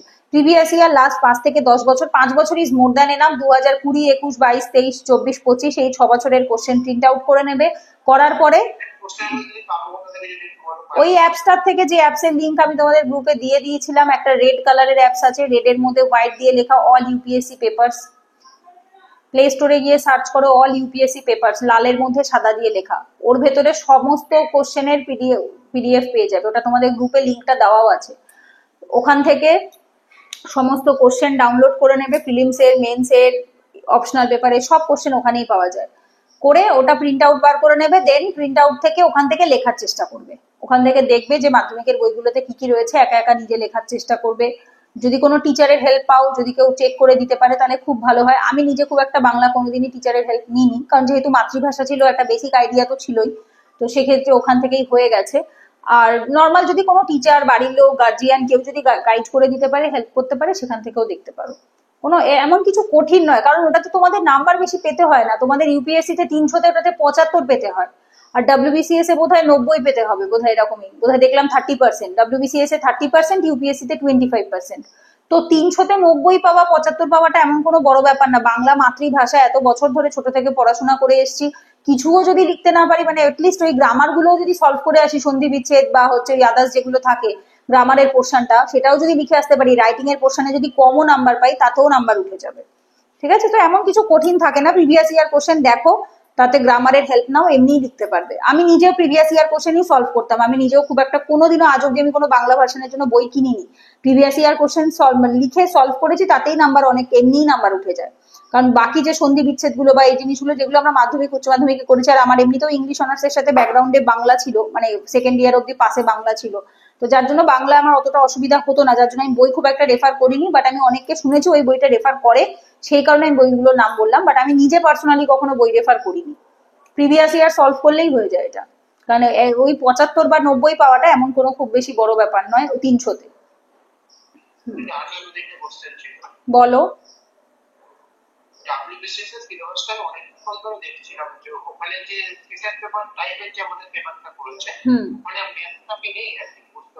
আছে, কেন থাকবে না? ওই সেম সিলেবাস তো ইউপিএসসি তেও লেখা থাকে। ম্যাথ বলে কিছু লেখা থাকে না, বুঝেছো? ম্যাথ রিজনিং বলে কিছু লেখা থাকে না, ওভাবে করে ভাগ করা থাকে। ডেটা ইন্টারপ্রিটেশন, লজিক্যাল রিজনিং, তারপরে হচ্ছে বেসিক নিউমেরেসি, তার ভেতরে chart, pie chart, bar graph, বুঝতে পারছি না। নাম্বার, দিস অল আর ম্যাথের চ্যাপ্টার। ওই কম্প্রিহেনশন বাদ দিয়ে বাকি যা আছে না, ওগুলো সব ম্যাথ রিজনিং এর চ্যাপ্টার। ওগুলো সব ম্যাথ রিজনিং, মানে প্রথম পয়েন্টে যেটা কম্প্রিহেনশন লেখা রয়েছে, যেখান থেকে বোধহয় 60 নাম্বার বা 70 নাম্বার মতো থাকবে, 60 থাকবে বোধহয়, ওইটা বাদ দিয়ে বাকি সব সব ম্যাথ রিজনিং।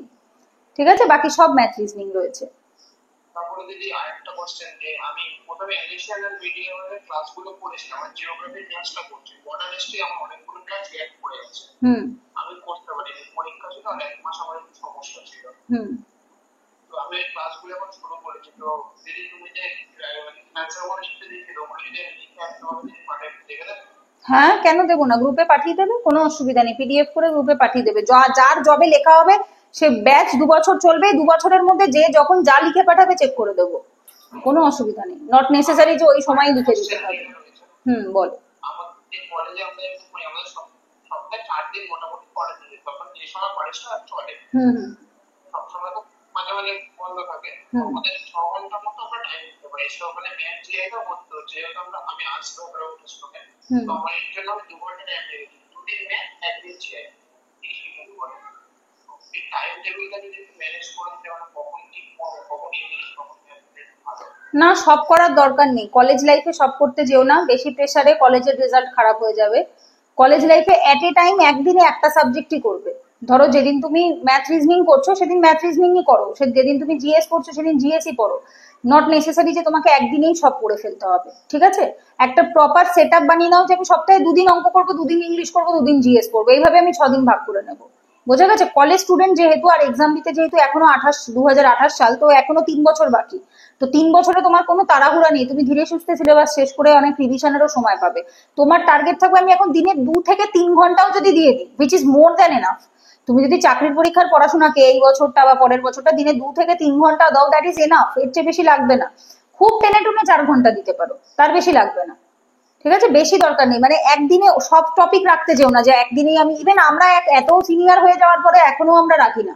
আমিও এখন একদিনে একটা টপিক নিয়েই বসি বা একটা সাবজেক্ট নিয়েই বসি, যে আজকে যদি আমি জিএস নিয়ে বসি আমি জিএস নিয়েই বসবো, যেদিন ম্যাথ রিজনিং নিয়ে বসবো ম্যাথ রিজনিং। হ্যাঁ, যদি আমি এক্সাম দেই, আমার 2 মাস 3 মাস পরে এক্সাম, তখন আমি একদিনে 2-3টে টপিক রিভিশন করছি, 2-3টে সাবজেক্ট করছি, দ্যাট ইজ ঠিক আছে। বাট যেহেতু নর্মাল টাইমে সারা বছর আমরা একদিনে ম্যাক্সিমাম একটা দুটোর বেশি নয়, যে মর্নিং এ একটা পড়লাম, ইভিনিং এ একটা পড়লাম, এইভাবে 2টো সাবজেক্ট সাথে নিয়ে চলতে পারি। তার চেয়ে বেশি নিলে ওভার বার্ডেন হয়ে যাবে এবং সে পড়া আলটিমেটলি কোনো কাজে লাগবে না। বিকজ যে কোনো নতুন জিনিস, হ্যাঁ না, 2টোর বেশি সাবজেক্ট একদিনে রাখবে না। যে কোনো নতুন জিনিস আমাদের ভেতরে ঢুকতে, সেটা ইন্টারনালাইজ হতেও অনেকটা সময় লাগে। তো যদি কনস্ট্যান্টলি ইনফরমেশন ঢুকতেই থাকে, ওটা না ওভার বার্ডেন হয়ে যাবে, স্মৃতিতে গিয়ে কিছু ছাপই ফেলবে না। একটা জিনিসকে ইন্টারনালাইজ করে, আস্তে আস্তে করে, ধীরে সুস্থে তারপর আর একটা টপিকে যেতে হয়। তো সুতরাং একদিনে একটা কি 2টো, তার বেশি কোনো টপিকই নেবে না। যেদিন ম্যাথ করছো ম্যাথ আর জিএস করো, যেদিন ইংলিশ করছো জিএস আর ইংলিশ করো। Everyday GS, English, math, reasoning সব করতে হবে না, দরকার নেই। 4 ঘন্টার বেশি যাবেই না, 2 থেকে 4 ঘন্টা, কলেজ স্টুডেন্টদের জন্য 2 থেকে 4 ঘন্টা এনাফ। ঠিক আছে দিদি। আচ্ছা, বলো আর।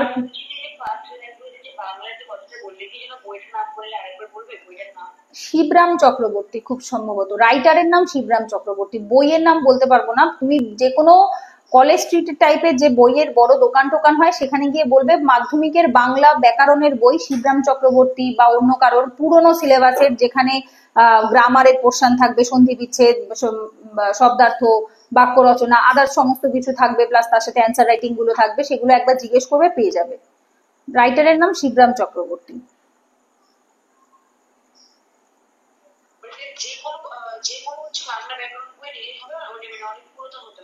একটু পুরনো হলে ভালো হয়, এখনের সিলেবাস নিয়ে কোনো লাভ নেই। 2012 সালের আগের সিলেবাস, হ্যাঁ 12-র আগে, 10-12-র আগে, যারা 10-12-তে মাধ্যমিক দিয়েছে তাদের সিলেবাস। তারও পুরনো হলে আরো ভালো হয়, 6-7-এর হলে তো আরোই ভালো হয়। 2006-7 সালের যদি গ্রামার বই পাও খুব ভালো, যদি না হয় অন্তত 2010-12 সালের মাধ্যমিকের বই। ঠিক আছে, আমরা 12 সালে দিয়েছি মাধ্যমিক, তো ওই টাইমে কিছু অন্তত ছিল বইয়ে। আমার দিদিরা 2006-এ দিয়েছিল, তখন তো আরোই মোটা সোটা বই ছিল, ভালো লেখা থাকতো। বাট এখনের বইগুলোর সেই কোয়ালিটি নেই, সব টপিকও কভার করে না। না, বললাম যে ইউপিএসসি তে মানে ল্যাঙ্গুয়েজ কি চুজ করতে হয়, ইংলিশ আর বাংলার মধ্যে, মানে যে কোনো একটা চুজ করতে হবে? কি? না, এরকম ব্যাপার নেই, তুমি মালায়ালামেও লিখতে পারো, মারাঠিতেও লিখতে পারো, যে কোনো ভাষা। টোটাল 23টা ল্যাঙ্গুয়েজ থাকে, যে কোনো একটা ল্যাঙ্গুয়েজ চুজ করতে হয়। না না, সেটা বললাম না, মানে আমাদের যে যে মানে মেইনসে যে বেঙ্গলি আর ইংলিশ বলে না, যে পেপারটা, ল্যাঙ্গুয়েজ পেপারটা, হুম। ওইটা মানে কোনটা চুজ করতে হবে? ল্যাঙ্গুয়েজ পেপারটা ল্যাঙ্গুয়েজ পেপারে তোমাকে শুধু বাংলাই চুজ করতে দেবে, ইংলিশের জন্য আলাদা পেপার আছে। ইংলিশটা কারো চুজ করার কোনো অপশন থাকে না, ইংলিশে সবাই লিখতে বাধ্য, English is a compulsory paper, English সবাই লিখতে বাধ্য। আর ল্যাঙ্গুয়েজ পেপারের মধ্যে যার যার মাতৃভাষা সে সেটা চুজ করে, কেউ হিন্দি, কেউ বাংলা, কেউ নেপালি, কেউ উর্দু, কেউ সংস্কৃত, এক একজন এক একটা চুজ করে। বোঝা গেছে? ওটা মেইনসে হয়, তো মেইনসে আমি মানে আমি যেহেতু ওয়েস্ট বেঙ্গল থেকে আমার বাংলা, তো তুমি আমি বাংলায় বাংলা লিখবে, 100 বার তুমি বাংলা চুজ করবে। যারা নন বেঙ্গলি হয় তারা হিন্দি চুজ করে। না, এখান থেকে তো বেশি মানে নেপালি এদিকে নর্থ বেঙ্গলের হ্যাঁ, ওরা নেপালি চুজ করে, মাতৃভাষা চুজ করে, সবাই সবার মাতৃভাষাটাই চুজ করে থাকে। মাতৃভাষাই ওই পেপারটা মাদার টাং এর পেপারই হয়ে থাকে। ল্যাঙ্গুয়েজ পেপার মানেই হচ্ছে তোমার যেটা ল্যাঙ্গুয়েজ, তোমার যেটা মাতৃভাষা, তুমি সেই পেপারটা লিখবে। আমরা সবাই বেশিরভাগ বাংলাই চুজ করে থাকি, নর্থ বেঙ্গলে যারা তারা ওই নেপালি চুজ করে থাকে। মানে এটা মেইনস হয় তো, মানে হ্যাঁ। WBCS ও তাই না, WBCS ও তো বাংলাই পড়তে হবে, মানে WBCS আর ইউপিএসসি যে বাংলা থাকে ওটা মানে একই সিমিলারিটি আছে তো syllabus হ্যাঁ এ? হ্যাঁ হ্যাঁ, সেম সিলেবাস। আচ্ছা, তাহলে আমি ইউপিএসসির জন্য পড়লে তো WBCS একদম, এখন WBCS আর ইউপিএসসি সিলেবাস বোথ আর সেম। একটা সিলেবাস কমপ্লিট করলে সব এক্সাম দেওয়া যাবে। বরং WBCS এর সিলেবাস এখন বেশি হয়েছে। WBCS এর সিলেবাস যদি কেউ কভার করে, সে অটোমেটিক ইউপিএসসি তে বসতে পারবে। আর ম্যাম, আমারও তো হিস্ট্রি আমার যদি 3 বছরের, আমার তো 4 বছরের না। হুম আমাদের লাস্ট এবার আমার পরের থেকে 4 বছরের শুরু হয়েছে। হুম তো আমারও সাধারণত হিস্ট্রি রাখবো। তো যে বইয়ের কথা একজন বললো, তো আমার কাছেও অনেক বই আছে, মানে আমি যেটা পড়লাম 3 বছর ধরে, তো ওগুলা ধরে পড়লেও তো অনেকটা হয়ে যাবে না? ওই যে বললাম, প্রিভিয়াস ইয়ার কোশ্চেন আর সিলেবাসটা পাশে রেখে মিলিয়ে দেখো যে 3 বছরে যা পড়েছো আর ইউপিএসসির অপশনালি সিলেবাস সেম কিনা। যদি সেম থাকে তাহলে খুব ভালো। আর প্রিভিয়াস ইয়ার কোশ্চেন মিলিয়ে দেখো, যেটা তোমার কাছে বই রয়েছে সেই বইয়ের অ্যান্সার দিয়ে প্রিভিয়াস ইয়ার কোশ্চেন সলভ হচ্ছে কিনা। যদি সলভ হয়ে যায় তাহলে খুব ভালো কথা। ও, আর আরেকটা কথা, সেটা হচ্ছে যে মানে ইউপিএসসি তে মানে অপশনাল পেপার ইংলিশ বা বাংলা যে কোনো ল্যাঙ্গুয়েজে লেখা যায় না? হ্যাঁ, লেখা যায়, সেটা চুজ করতে হবে ফর্ম ফিল আপের সময়, নিজের ইচ্ছে মতো করা যাবে না। বোঝা গেছে? মানে মানে ফর্ম ফিল আপের সময় আমাকে ওখানে মানে চুজ করতে হবে বেঙ্গলি না ইংলিশ? একদম একদম, অপশনাল পেপারটা তুমি কোন ল্যাঙ্গুয়েজে লিখতে চাও সেটা চুজ করতে হবে। আমি যদি ওখানে বেঙ্গলি চুজ করি তাহলে তো বেঙ্গলিতে লিখতে পারবো, অসুবিধা নেই। একদম। বাট আমি এই সেম কোশ্চেনটাই আজকে ভিডিওটাতে একজন জিজ্ঞেস করেছিল, অ্যাড্রেস করলাম। দ্যাট ইজ হচ্ছে, এখন অব্দি এমন কোনো টপার বেরোয়নি বা কেউ বলেনি যে আমি ইংলিশ মানে জিএস পেপার গুলো অন্য ল্যাঙ্গুয়েজে লিখেছি আর অপশনাল পেপারটা অন্য ল্যাঙ্গুয়েজে লিখেছি। বোঝা গেছে? তো যার জন্য এটা লেখা যায়, শোনা কথা। বাট আমার একটা স্টুডেন্ট যখন ফর্ম ফিল আপ করতে গেছিল 2021 সালে, সায়নী বলে, ওকে ওই যে ইয়েতে সাইবার ক্যাফেতে গেছিল, সেই সাইবার ক্যাফের দাদা বলেছে হবে না এরকম, তোমাকে চুজ করলে পুরোটা ইংলিশে চুজ করতে হবে, পুরো চুজ করলে অথবা পুরোটা বাংলায় চুজ করতে হবে। জিএস ইংলিশে আর অপশনাল পেপার বাংলায় এভাবে করে চুজ করা যাবে না। মেয়েটি ফর্ম ফিল আপ করতে গিয়ে তারপর আমাকে ফোন করে আমাকে বলে। বাট আমি বললাম যে কেন, আমি তো জানি যে অপশনাল পেপারের ল্যাঙ্গুয়েজ নিজের ইচ্ছে মতো চুজ করা যায়। বাট ওকে সাইবার ক্যাফের দাদা বলে যে এভাবে করে চুজ করা যাচ্ছে না। মানে যে ফর্মটা ফিল আপ করে দিচ্ছিল সে বলেছে যে এরকম কোনো অপশনই দিচ্ছে না, ওখানে শুধুমাত্র তুমি যেহেতু ইংলিশ চুজ করে ফেলেছো পুরোটাই ইংলিশই দেখাচ্ছে। এবার এটা আমি নিজে, আমার পার্সোনাল কোনো এক্সপিরিয়েন্সই নেই বিষয়টাতে, এবং কোনো টপারও আজ অব্দি আমি কোনো ভিডিওতে, কোনো টপার্স ভিডিওতেও শুনিনি যে আমি ল্যাঙ্গুয়েজ পেপার মাতৃভাষায়, মানে আমি অপশনাল পেপার মাতৃভাষায় দিয়েছিলাম আর বাকিটা আমি ইংলিশে দিয়েছি। এরকম কোনো এক্সপিরিয়েন্স কোনো টপারেরও দেখিনি এখন অব্দি। বোঝা গেছে?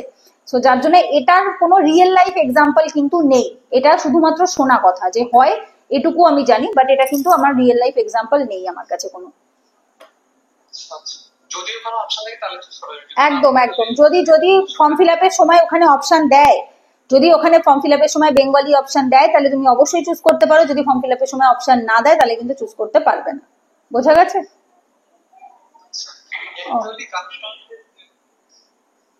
অ্যাকচুয়ালি কারণটা হচ্ছে যে মানে আমার যদি বেঙ্গলি অপশন থাকতো তাহলে ভালো হতো, মানে একবারে নোটগুলো তৈরি ছিল তাহলে হয়ে যেত অপশন।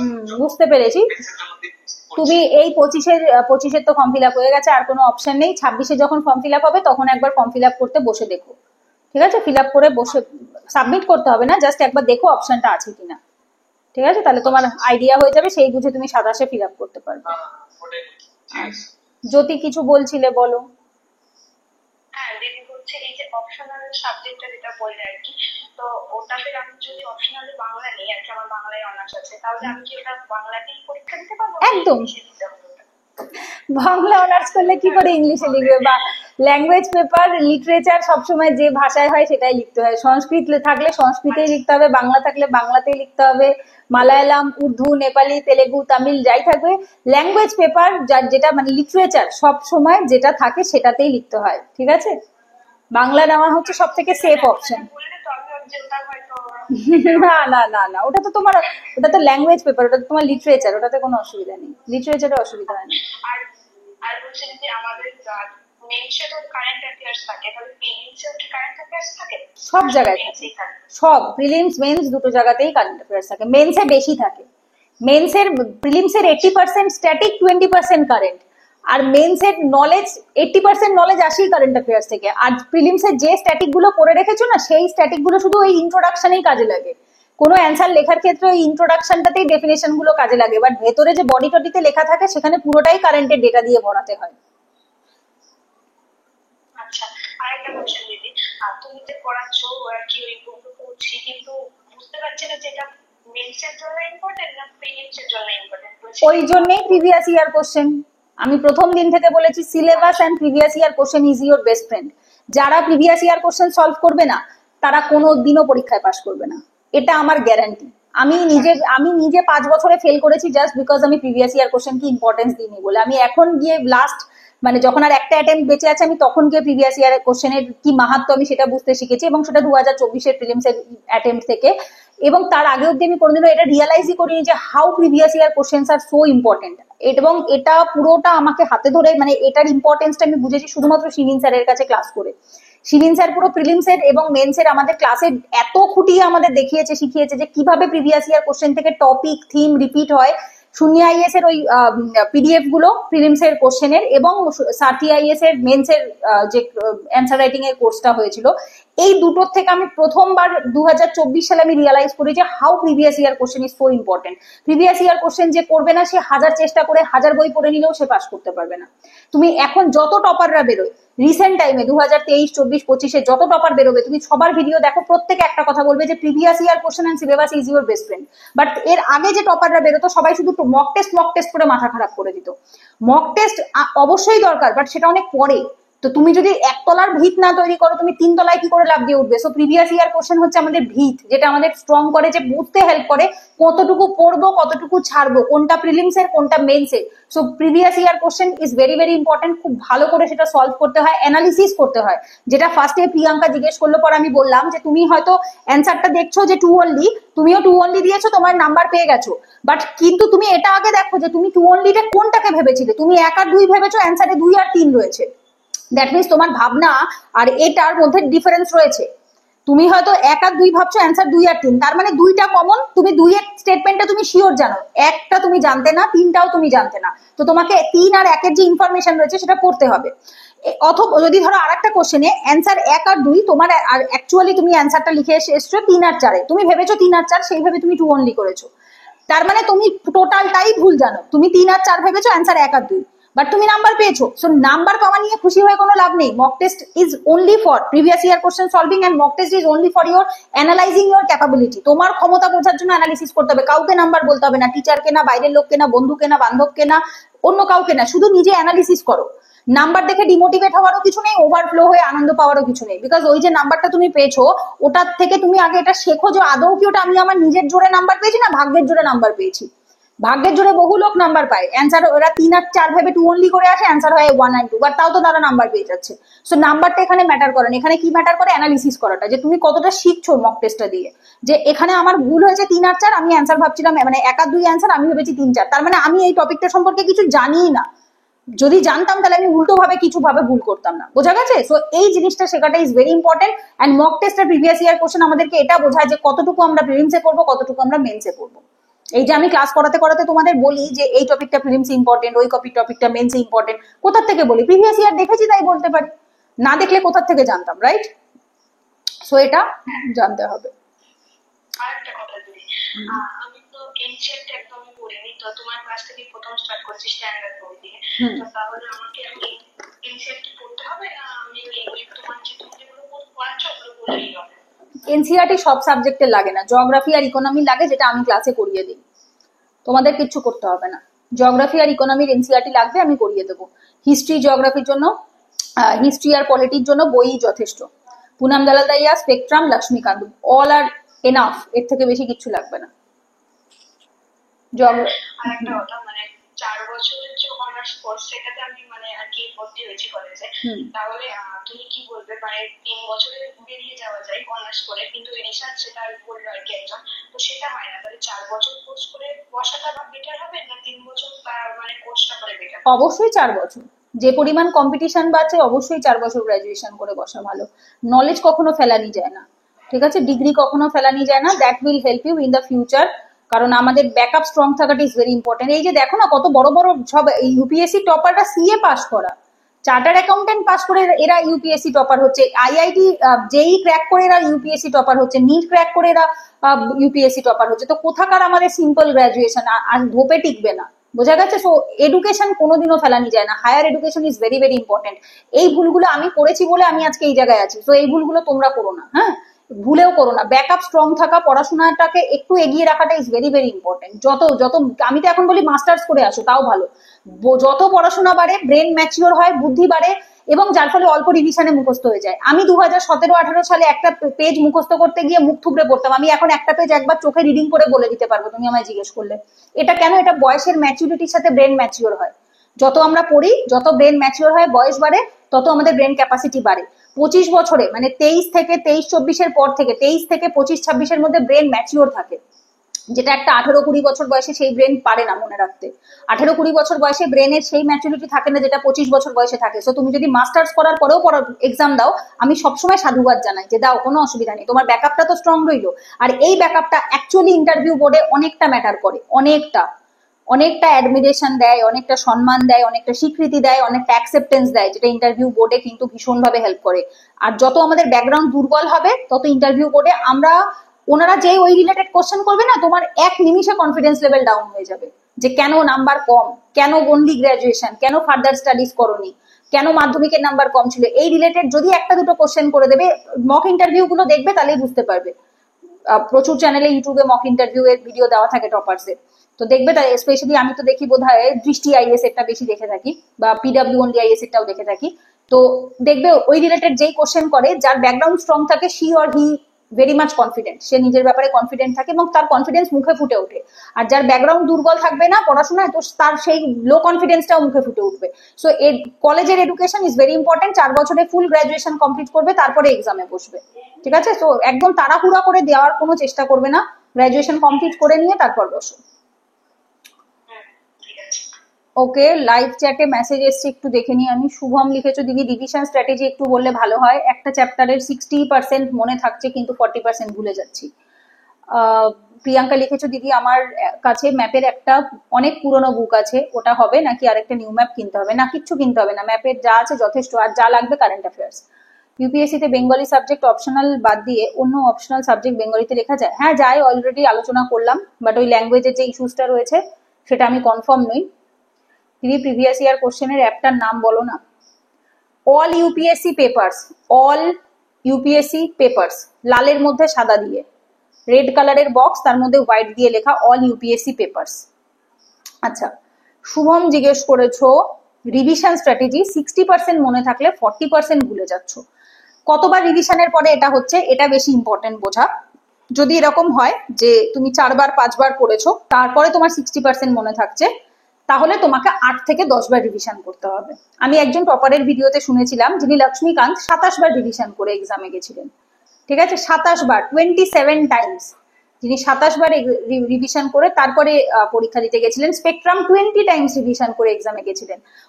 অত দূর অব্দি যেতেই হবে না। আমি 2019 সাল থেকে 25 সাল, 6 বছর কমপ্লিট হয়ে গেছে। এই 5ই মে 6 বছর কমপ্লিট হবে। আমি টিউশন করাচ্ছি, আর আমি নিজে 2017 সাল থেকে পড়ি। ওই দুটো যোগ করলে 8 বছর কমপ্লিট হয়ে গেছে। সো আমি 2017 মে মাস থেকে WBCS এর জন্য পড়ি, আর সেটাকে যদি যোগ করি, আমি লক্ষ্মীকান্ত স্পেকট্রাম ওই টাইম থেকে পড়ি। কম করে হলেও ব্যাচে পড়ানো, নিজের পড়া নিয়ে, নোট বানানো নিয়ে 50 বারের বেশি পড়ে ফেলেছি। সব বই বেসিক জিএস এর বই আমি 50 বারের বেশি পড়ে ফেলেছি। এখন আমাকে জিজ্ঞেস করো তো স্পেকট্রামের অমুক নাম্বার পেজে অমুক একটা কোশ্চেন, আমি পারবো না বলতে। কোনো একটা ফ্যাকচুয়াল কোশ্চেন জিজ্ঞেস করো, আমি পারবো না বলতে। And that is very normal, that is very common. আমরা কেউ মেশিন নই যে আমাদের মাথায় ছেপে যাবে জিনিসগুলো, বোঝা গেছে? যখন আমরা পড়ি টাটকা টাটকা থাকে তখন আমরা বলতে পারি, বাট যখন সেটা 1 বছর 2 বছর হয়ে যায়, 6 মাস হয়ে যায়, 3 মাস 4 মাস হয়ে যায়, তখন সেটা ভুলে যাওয়াটা ইজ ভেরি নর্মাল। তো এক্সাম যখন আমরা দিতে যাই, আমাদের সামনে কিছু কোশ্চেন থাকে, সেটা দেখে আমাদের কিছু মনে পড়ে। আর স্পেশালি প্রিলিমস এর ক্ষেত্রে সামনে অপশনও থাকে, অপশনটা দেখেও আমরা অনেক সময় রিকল করতে পারি, ঠিক আছে? তো অ্যাক্টিভ রিকলের ওপর আমি অলরেডি একটা কেন অনেক ভিডিওই আছে আমার চ্যানেলে, বাট আমি আজ থেকে 1-1.5 মাস আগে বোধহয় শীতকালের দিকে ফেব্রুয়ারি মার্চ মাসে বা জানুয়ারি মাসের দিকে একটা ভিডিও বানিয়েছিলাম অ্যাক্টিভ রিকল কিভাবে করতে হয়, কিভাবে পড়া মুখস্থ করতে হয়, মেমোরাইজ করতে হয়। এই টপিকে আমার চ্যানেলে 2-3টে ভিডিও বানানো আছে, how to memorise, how to revision স্ট্র্যাটেজির ওপরে, অ্যাক্টিভ রিকলের ওপর। ওই ভিডিওটা দেখবে, সেখানে আমি আলোচনা করেছিলাম যে আমরা যদি পড়ার সময় বইটা বন্ধ করে, চোখ বন্ধ করে মনে করি, তাহলে সেই পড়াটা অনেক বেশি বেটার মনে থাকে। বই খুলে বারবার রিডিং করে, বারবার একই লাইন পড়ে গিয়ে নিজেকে একটা ভুল ধারণার মধ্যে রাখা যে আমি রিভিশন করেছি, সেই ধারণাটার থেকে বেরিয়ে আসতে হবে। ওটাকে প্যাসিভ রিকল বলে, প্যাসিভ রিভিশন বলে, অ্যাক্টিভ রিভিশন নয়।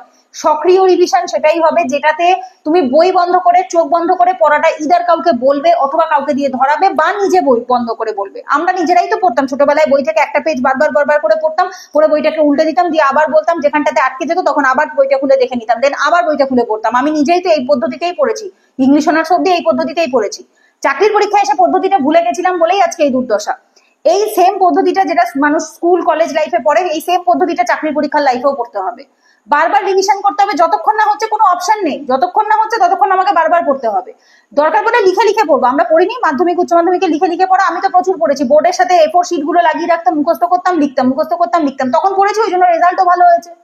পড়াশোনা করলে রেজাল্ট ভালো হয় না এরকমটা হয় না, পড়াশোনা করলে রেজাল্ট কখনো ভালো হয়েছে, বাট এখন পড়ি না সেই জন্য হয় না। সো যার জন্য এই যে প্রসেসটা আমরা মাধ্যমিক উচ্চ মাধ্যমিকে ফলো করে এসেছি, সেই প্রসেসটা এখন এখানেও ফলো করতে হবে। অ্যাক্টিভলি রিকল করতে হবে, পড়া দেখতে হবে, মুখস্থ করতে হবে, বই বন্ধ করতে হবে, আবার করতে হবে। এবং 3 বার 4 বারে না হলে 8 বারে হবে, 10 বারে হবে, 15 বারে হবে তো ঠিকই, বাট করে যেতে হবে। এর জন্য আমার সিলেবাস কমপ্লিট করতে যদি 1 বছরের জায়গায় 2 বছর লাগে, 2.5 বছর লাগে, লাগুক, ক্ষতি নেই, কিন্তু আমি পড়াশোনা করে তারপরে এক্সামে বসবো। এইবার বিষয়টা বুঝতে হবে যে আমি কতটুকু কি পড়ছি, আমি আদৌ হার্ড ওয়ার্ক করছি না স্মার্ট ওয়ার্ক করছি। আমি যদি প্রিভিয়াস ইয়ার কোশ্চেন ছাড়া, সিলেবাসটাকে ভালো করে না দেখে আমি যদি র্যান্ডামলি সব মুখস্থ করতে স্টার্ট করি, তাহলে আমি বুঝতেই পারবো না যে আমার কতটুকু দরকার আর কতটুকু লাগবে না। তার জন্য আমাদেরকে প্রিভিয়াস ইয়ার কোশ্চেনটাকে পাশে রাখতে হবে, অ্যানালিসিস করতে হবে ভালো করে, যে কোন জায়গাগুলো পরীক্ষায় কোশ্চেনে আসছে, সেই জায়গাগুলোকে বারবার রিভিশন করতে হবে। ইভেন এই টপিকেও আমার চ্যানেলে অলরেডি ভিডিও বানানো আছে, যে কোন কোন ইম্পর্টেন্ট টপিকগুলো ইউপিএসসি প্রিলিমসে লাগে। এই 1-1.5 মাস আগেই বোধহয় নোটিফিকেশন বেরোলো, যখন 2 মাস আগে, তখনই আমি বানিয়েছিলাম most important topics for UPSC prelims 2025-26। ওখানেই আমি বলে দিয়েছিলাম যে প্রিভিয়াস ইয়ার কোশ্চেন দেখে যে কোন কোন চ্যাপ্টার গুলো বেশি ইম্পর্টেন্ট হয় সাবজেক্টে, মানে পার্টিকুলার সব সাবজেক্টের। তো সেখান থেকে সেই নিজেরা এফোর্ট দিতে পারি, অথবা সেই ভিডিও দেখে নিজেরাই চ্যাপ্টার গুলো কান্ডালে দাগিয়ে নিতে পারি। আর এছাড়া তোমাদের তো জিএস এর ক্লাসের সময় বলেই দেওয়া হয় যে এই জায়গাগুলো বেশি ইম্পর্টেন্ট, এই চ্যাপ্টারটা ইম্পর্টেন্ট, তো সেই জায়গাগুলো আমরা রিভিশন করব।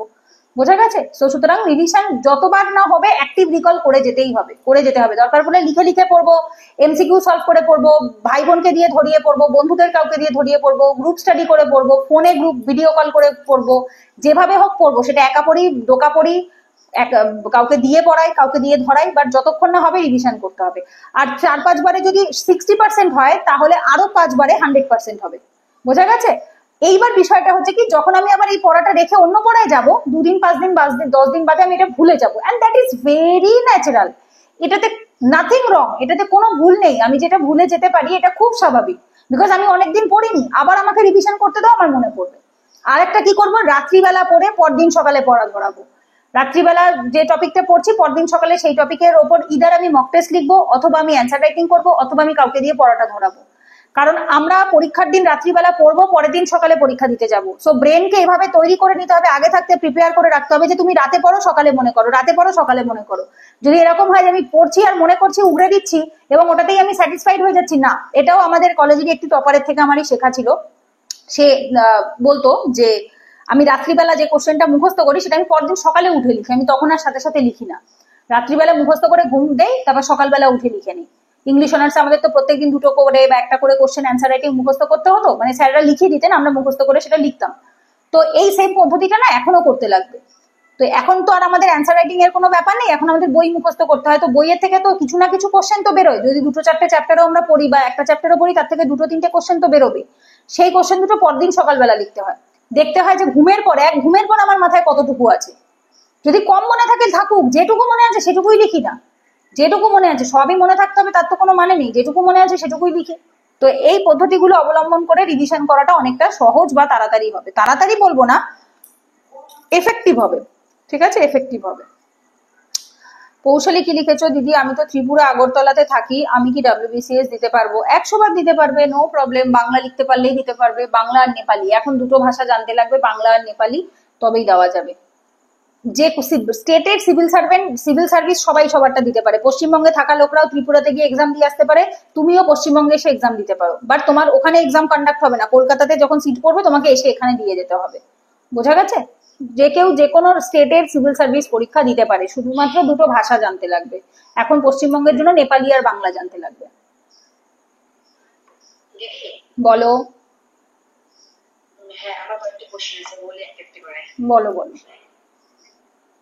দিদি বললাম তোমার যে অপশন রাজ্য বলেছিলাম, দিদি যে মানে এটা যদি মানে আমার এটা আর কি দেখছি, তো এটা আমার ইন্টারেস্ট লাগছে যে এই সাবজেক্টটা।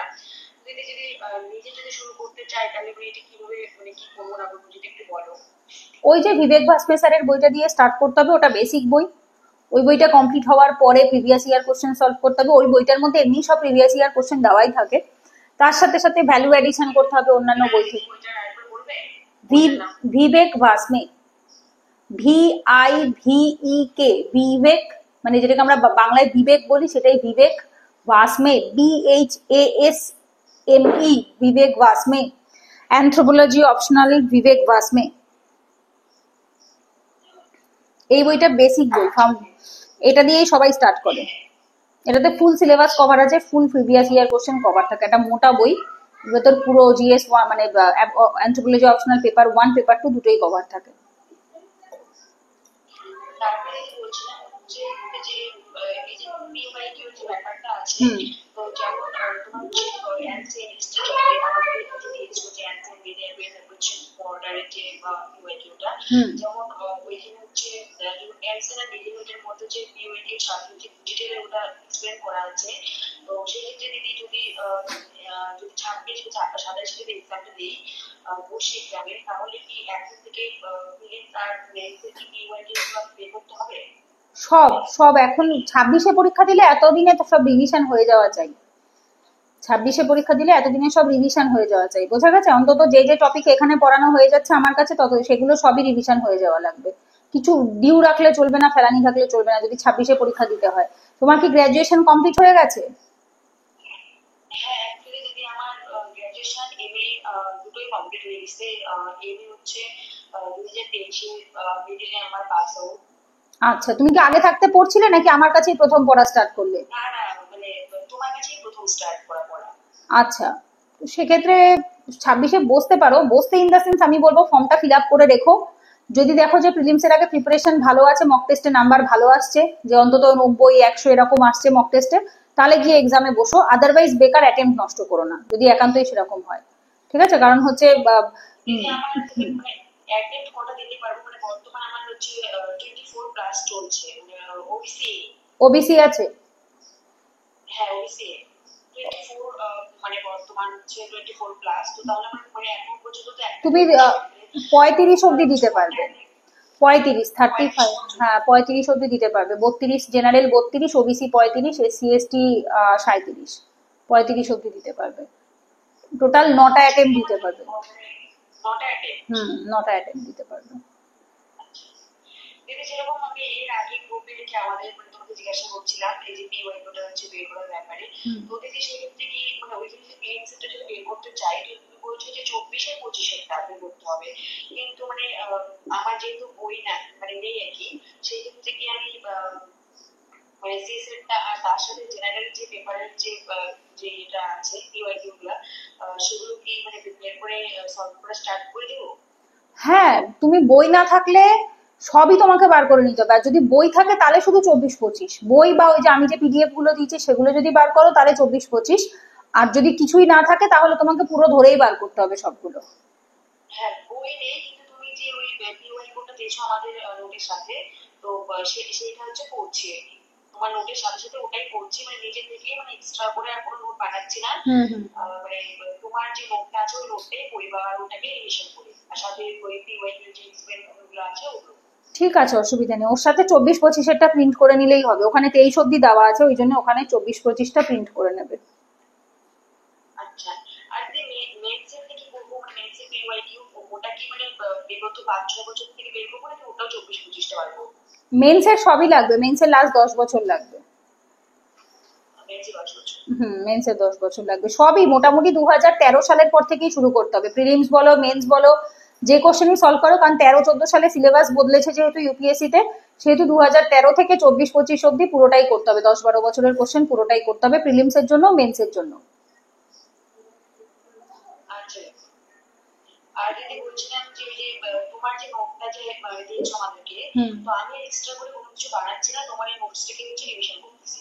ঠিক আছে, ঠিক আছে, অসুবিধা নেই, অসুবিধা নেই, ওখান থেকে করলেও হবে। যেখানে যেটুকু এক্সট্রা নোট পাবে ভ্যালু অ্যাডিশন করে নোটের পাশে পাশে করে লিখে নেবে, ঠিক আছে? কারণ নোটগুলো যেহেতু অনেক আমার বছর 2-3 আগের বানানো, প্লাস মক টেস্ট দিলে পরে অনেক নতুন ইনফরমেশন পাওয়া যায়, বা প্রিভিয়াস ইয়ার যেগুলো নতুন নতুন প্রিভিয়াস ইয়ার থাকে সেগুলোতেও নতুন ইনফরমেশন পাওয়া যায়। এবার সব প্রিভিয়াস ইয়ার কোশ্চেন কিন্তু বই থেকে আসে না, বাইরে থেকেও অনেক কোশ্চেন আসে। তো সেই কোশ্চেনের যে অ্যান্সার গুলো থাকবে সেগুলো নোটের সাইডে সাইডে অল্প অল্প করে লিখতে থাকবে, অথবা ওই যেরকম বলেছি লাস্টে করে 10টা করে A4 শিট অ্যাড অন করে নেবে, তার মধ্যে নতুন যে ইনফরমেশন থাকবে সেগুলো অ্যাড অন করে দেবে। যদি আরেকটা কথা বলি, মানে যেগুলো যে আমাদেরকে যে ক্লাস শেষে বা চ্যাপ্টার শেষ হওয়ার পরে যে সেই চ্যাপ্টার অনুযায়ী যে তুমি আমাদেরকে যে লিখতে দাও, মানে অ্যান্সার রাইটিং যে করতে দাও, তো সেক্ষেত্রে দিদি মানে মানে ওগুলো করলেই হবে, আর তারপরে হচ্ছে যেগুলো পিওয়াইকিউ একদম একদম মক টেস্ট পরে, মক টেস্ট এখন নয়। মক টেস্ট হচ্ছে যখন প্রিলিমস হয়ে যাবে, প্রিলিমস এর আগে মেন্সের যে 3 মাস 3.5 মাসের সময় থাকবে, তখন আমিই বলে দেবো কোনো একটা ভালো কোচিং এর যে মক টেস্ট গুলো হয় সেগুলো জয়েন করতে হবে, এখন লাগবে না। হ্যাঁ, আর মক টেস্ট কিন্তু কস্টলি, মানে যে কোনো বাইরের কোচিং এ মক টেস্ট যদি জয়েন করতে চাও, লাইক ধরো ভিশন আইএস বা অন্যান্য কোচিং, আমি নিজেও ভিশনেরটাই জয়েন করেছিলাম, তো এগুলো কিন্তু একটু কস্টলি, তার জন্য আগে থাকতে একটু টাকা জমিয়ে রাখবে, কারণ এগুলো কিন্তু ওই 500-1000 টাকা 2-4 হাজার টাকাতে পাবে না। ভিশন আইএস এর মক টেস্ট মনে হয় মেন্স এরটা বোধহয় 29,000 টাকা ছিল তখন, আমি যে সময় জয়েন করেছি 2020 সালে, সেই সময় 29,000 টাকা ছিল। এখন কত হয়েছে বলতে পারবো না, ওই রকমই মানে 20, 25, 30 এর মধ্যেই হবে। তো এটা ওই প্রিলিমস এর আগে জয়েন করলেই হবে, মানে প্রিলিমস পাস করলে মেন্স লিখবে যখন সেই সময়, প্রিলিমস এক্সাম দিয়ে যদি মনে হয় আমি পাস করবো তবেই ওই 29,000 টাকা ইনভেস্ট করবে, আদারওয়াইজ পয়সাটা নষ্ট করবে না, ঠিক আছে? আগে এখন শুধু প্রিভিয়াস ইয়ার সলভ করো, আমি যে কোশ্চেন গুলো দিচ্ছি সেগুলো লেখো, দ্যাটস এনাফ। যখন যদি দেখো হ্যাঁ দিদি আমি প্রিলিমস পাস করছি, আমি 30,000 টাকা ইনভেস্ট করলে আমার লস হবে না, ব্যাস তখনই তুমি করবে, না হলে বেকার শুধু শুধু অতগুলো টাকা দিয়ে করবে, তারপর যদি না হয় তো সেক্ষেত্রে দরকার নেই কোনো। এখন যেটুকু দিচ্ছি আর ওগুলোর সাথে প্রিভিয়াস ইয়ার এনাফ হয়ে যাবে, এর চেয়ে বেশি লাগবে না। ঠিক আছে, শুভম কি লিখেছো? ইউপিএসসি পিওয়াইকিউ যে কোনো পাবলিকেশনের বুক কিনলে হবে? দিশা পাবলিকেশন আছে, ওসওয়াল পাবলিকেশন আছে, আর শূন্য আইএস এর প্রিভিয়াস ইয়ার কোশ্চেনেরও বই আছে, প্রিলিমস এর আছে, মেন্স এর বলতে পারবো না। হ্যাঁ, মেন্স এরও আছে, শূন্য আইএস এর মেন্স এরও আছে, শূন্য আইএস এর মেন্স এর আছে, প্রিলিমস এর আছে, দিশার আছে, ওসওয়ালের আছে, ঠিক আছে? শূন্য আইএস এরটা ভালো, আমি শূন্য আইএস এরটাই বেশি ফলো করি, আমার ওসওয়াল দিশা দুটোই আছে, বাট খুব একটা আমার পড়া হয় না, আমি শূন্য আইএস এরটাই বেশি ফলো করে থাকি।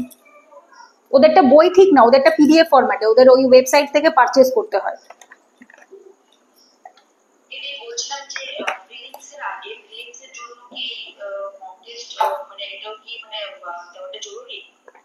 জরুরি, বাট সেটা তোমার অত পয়সা দিয়ে কিনতে লাগবে না, সেটা booknet.in বলে একটা ওয়েবসাইট আছে, ওখান থেকে অর্ডার করলে বাড়িতে হোম ডেলিভারি দিয়ে যাবে, ঠিক আছে? সো ওটা যদি তুমি করো তাহলে তুমি নিজেরটা নিজে ইভ্যালুয়েট করতে পারবে। দেখো ভালো করে বোঝো, প্রিলিমস এর মক টেস্টে কারোর চেক করার কোনো ব্যাপার থাকে না, অ্যান্সার আমরা করি ওএমআর এ, যখন অ্যান্সার কি পেয়ে যাই ওএমআর এ টিক দিয়ে নিলাম, নাম্বার চেক করে নিলাম, এক্সপ্লেনেশন দেখে মিলিয়ে নিলাম।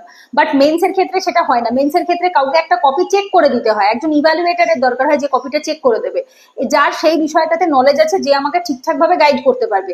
তো আমি যেটুকু করি আমার নলেজ আমার এক্সপেরিয়েন্সের উপর বেস করে, বাট আমি সবসময় রেকমেন্ড করি যারা প্রিলিমস পাস করে মেন্স লিখেছে তাদের এক্সপেরিয়েন্স আমার থেকে 10 গুণ বেশি হবে, স্বাভাবিক ব্যাপার।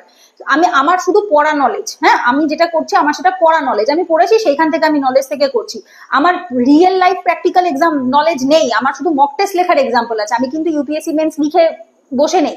তো দ্যাট মিনস আমার যে নলেজটা থাকবে তার থেকে বরং যে কোচিং ইনস্টিটিউট থাকবে সেখানে তুমি বেটার কোয়ালিটি বেটার ফ্যাকাল্টি হয়তো পাবে ডেফিনেটলি। তবে আমার ব্যক্তিগত এক্সাম্পল মানে এক্সপেরিয়েন্স নেই কোনো কোচিং সম্পর্কে। আমি শুধুমাত্র ভিশন আইএস এর মক টেস্ট লিখেছিলাম, ওরা ইভ্যালুয়েশন করে পাশে লিখে দিত, নাম্বার দিয়ে দিত, ব্যাস দ্যাটস ইট। ওইখান থেকে যে নলেজটা আমার গেইন হয়েছে আমি সেটার উপর বেস করেই আমি স্টুডেন্টদেরও কপি চেক করে থাকি, সেটার উপর বেস করেই সবটা আমি দিয়ে থাকি তোমাদেরও। বাট যারা প্রিলিমস পাস করে মেন্স লিখতে বসবে, মানে লিখবে যে 3 মাস আগে যে হ্যাঁ ঠিক আমি প্রিলিমস পাস করেছি এটা কনফার্ম, সেই টাইম পিরিয়ডে তখন তারা কোনো ভালো একটা কোচিং রেকমেন্ডেড কোনো কোচিং এর অ্যান্সার রাইটিং কোর্সে জয়েন করবে, because that time you need a evaluator. তোমার তখন একটা ইভ্যালুয়েটরের প্রয়োজন হবে যে কপি চেক করে দেবে। আমি তো দিলাম, আমি রইলাম, বাট আমি বলছি না যে আমারটাই সবচেয়ে সেরা, আমি একদম সে কথা বলছি না। আমি যদি মেন্স লিখে আসতাম আমি বলতাম যে হ্যাঁ আমি মেন্স লিখেছি, তোমরা আমার উপর ভরসা করে বসে থাকো। বাট যেহেতু আমি মেন্স লিখিনি সেহেতু আমার যে নলেজটা that is not practical knowledge, সেটা এক্সপিরিয়েন্স বেসড নলেজ নয়, ওটা বই পড়া নলেজ, ওটা নিজের মক টেস্ট ইভ্যালুয়েশনের নলেজের উপর বেস করে। বোঝা গেছে? তো সুতরাং যারা প্রিলিমস লিখবে মানে পাস করবে তারা মেন্সের আগে অতি অবশ্যই অন্য কোনো কোচিং এ জয়েন করবে। প্রিলিমসের আগে মানে আগে প্রিলিমসের জন্য তো অবশ্যই জয়েন করবে, বাট সেটার জন্য পয়সা লাগে না, মানে লাগবে একটা বেসিক অ্যামাউন্ট লাগবে, কত 4-5 হাজার টাকা লাগবে booknet.in থেকে তোমার ওই পিডিএফ গুলো ইয়ে করতে, মানে কি বলে ভিশন আইএস এর মক টেস্ট গুলো পারচেজ করতে। ইউপিএসসি ফ্রি ইউপিএসসি মেটেরিয়াল আছে, ইউপিএসসি pdf.com আছে, booknet.in আছে, এরকম অনেক ওয়েবসাইট আছে যে সমস্ত ওয়েবসাইট থেকে পিডিএফ পাওয়া যায় ফ্রিতে মক টেস্টের, তারপরে বাড়িতে হোম ডেলিভারি করা যায়, এরকম অনেক জায়গায় রয়েছে। প্রিলিমস এর জন্য লোকে খুব একটা পয়সা ইনভেস্ট করে না, 3-4 হাজার টাকা মোর দ্যান এনাফ। বাট মেন্সের জন্য ইনভেস্ট করতে হবে, মেন্সে অ্যান্সার রাইটিং এর জন্য ইনভেস্ট করতে হয়, কারণ মেন্সেরটা তুমি ফ্রিতে পাবে না প্রথমত, আর পেলেও সেটাতে তোমাকে কেউ কপি চেক করে দেবে না, তুমি জাস্ট ওই শুধুমাত্র কোশ্চেন অ্যান্সার টুকু পাবে। বাট সেটা থেকে তুমি কি করে বুঝবে তোমার লেখাটা ঠিক আছে নাকি তোমার লেখায় কত নাম্বার আসবে? ঠিক আছে? তো যার জন্য মেন্সের জন্য সবাই যাদের টাকা পয়সার সমস্যা আছে, একবারে রাতারাতি জোগাড় করতে পারবে না, তারা প্রত্যেক মাসে অল্প অল্প করে পকেট মানির থেকে জমিয়ে রেখে দাও, যাতে প্রিলিমস পাস করে মেন্সের আগে অসুবিধা না হয়। যেন এরকমটা না হয় যে আমি টাকার অভাবে ভালো জায়গায় অ্যাক্সেস করতে পারিনি, সেই জিনিসটা যেন না হয়। দেবিকা কি লিখেছো? এসএনটিসি এসএসসি তে অনলি মেন্স মক টেস্ট দেওয়া যায়? নো আইডিয়া বাবু, আমার এটা সম্পর্কে একদম ধারণা নেই। আমি শুধু জানি সত্যেন্দ্রনাথ টেগোর কোচিং ইনস্টিটিউট আছে, সেখানে ইউপিএসসির জন্য পড়ানো হয় এবং সেখানে একটা এন্ট্রান্স এক্সাম হয়, এন্ট্রান্স এক্সাম দিয়ে চান্স পাওয়া যায়। আমার ব্যাচের 3-4টে স্টুডেন্ট ওখানে চান্স পেয়েছে। আকাশ রয় যার কথা বলছিলাম ও এসএনটি তে চান্স পেয়েছে। আগের ব্যাচের মেয়েটির নাম কি পেয়েছে, নামটা ভুলে গেলাম গো, দেবলীনা না কি ডি দিয়েই নাম ছিল, ভুলে গেছি, অনেকদিন কথা হয় না। ওই মেয়েটি চান্স পেয়েছে। আরেকটি ছেলে ছিল সন্দীপ ঘোষ বলে, সেই ছেলেটি চান্স পেয়েছে। এরকম বেশ কয়েকজন স্টুডেন্ট আমার আগের ব্যাচের ছিল যারা এসএনটি তে চান্স পেয়েছে এন্ট্রান্স এক্সামটা দিয়ে। বাট তারপরে কি হয়েছে না হয়েছে আমার তাদের সাথে সেটা নিয়ে আর জিজ্ঞাসা করা হয়নি, যার জন্য আমার আইডিয়া নেই। একটু গিয়ে খোঁজ নিতে হবে, কলকাতাতে যে সেন্টার রয়েছে ওখানে গিয়ে একটু খোঁজ নেবে। শুভম দিদি, আমি 2027 এক্সাম দেবো, এখন আমি 2 দিন করে অপশনাল পড়ছি, 2 দিন করে পড়লে হবে, এনাফ, হয়ে বেশি হয়ে যাবে, কোনো দরকার এর চেয়ে বেশি লাগবে না। 2027 এক্সাম দিলে সপ্তাহে 2 দিন অপশনাল পড়লে যথেষ্ট হয়ে যাবে। বলো আর কারোর কোনো কোশ্চেন? বলো।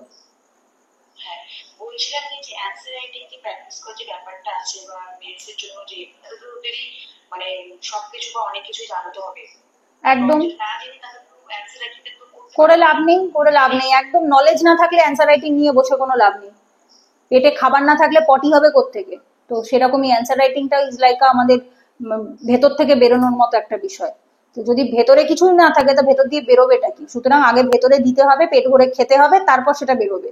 তো সুতরাং আগে পেট ভরে খাওয়া মানে হচ্ছে নলেজ গেইন করা, নলেজ গেইন করলে তবে গিয়ে লেখার কোয়ালিটি হবে।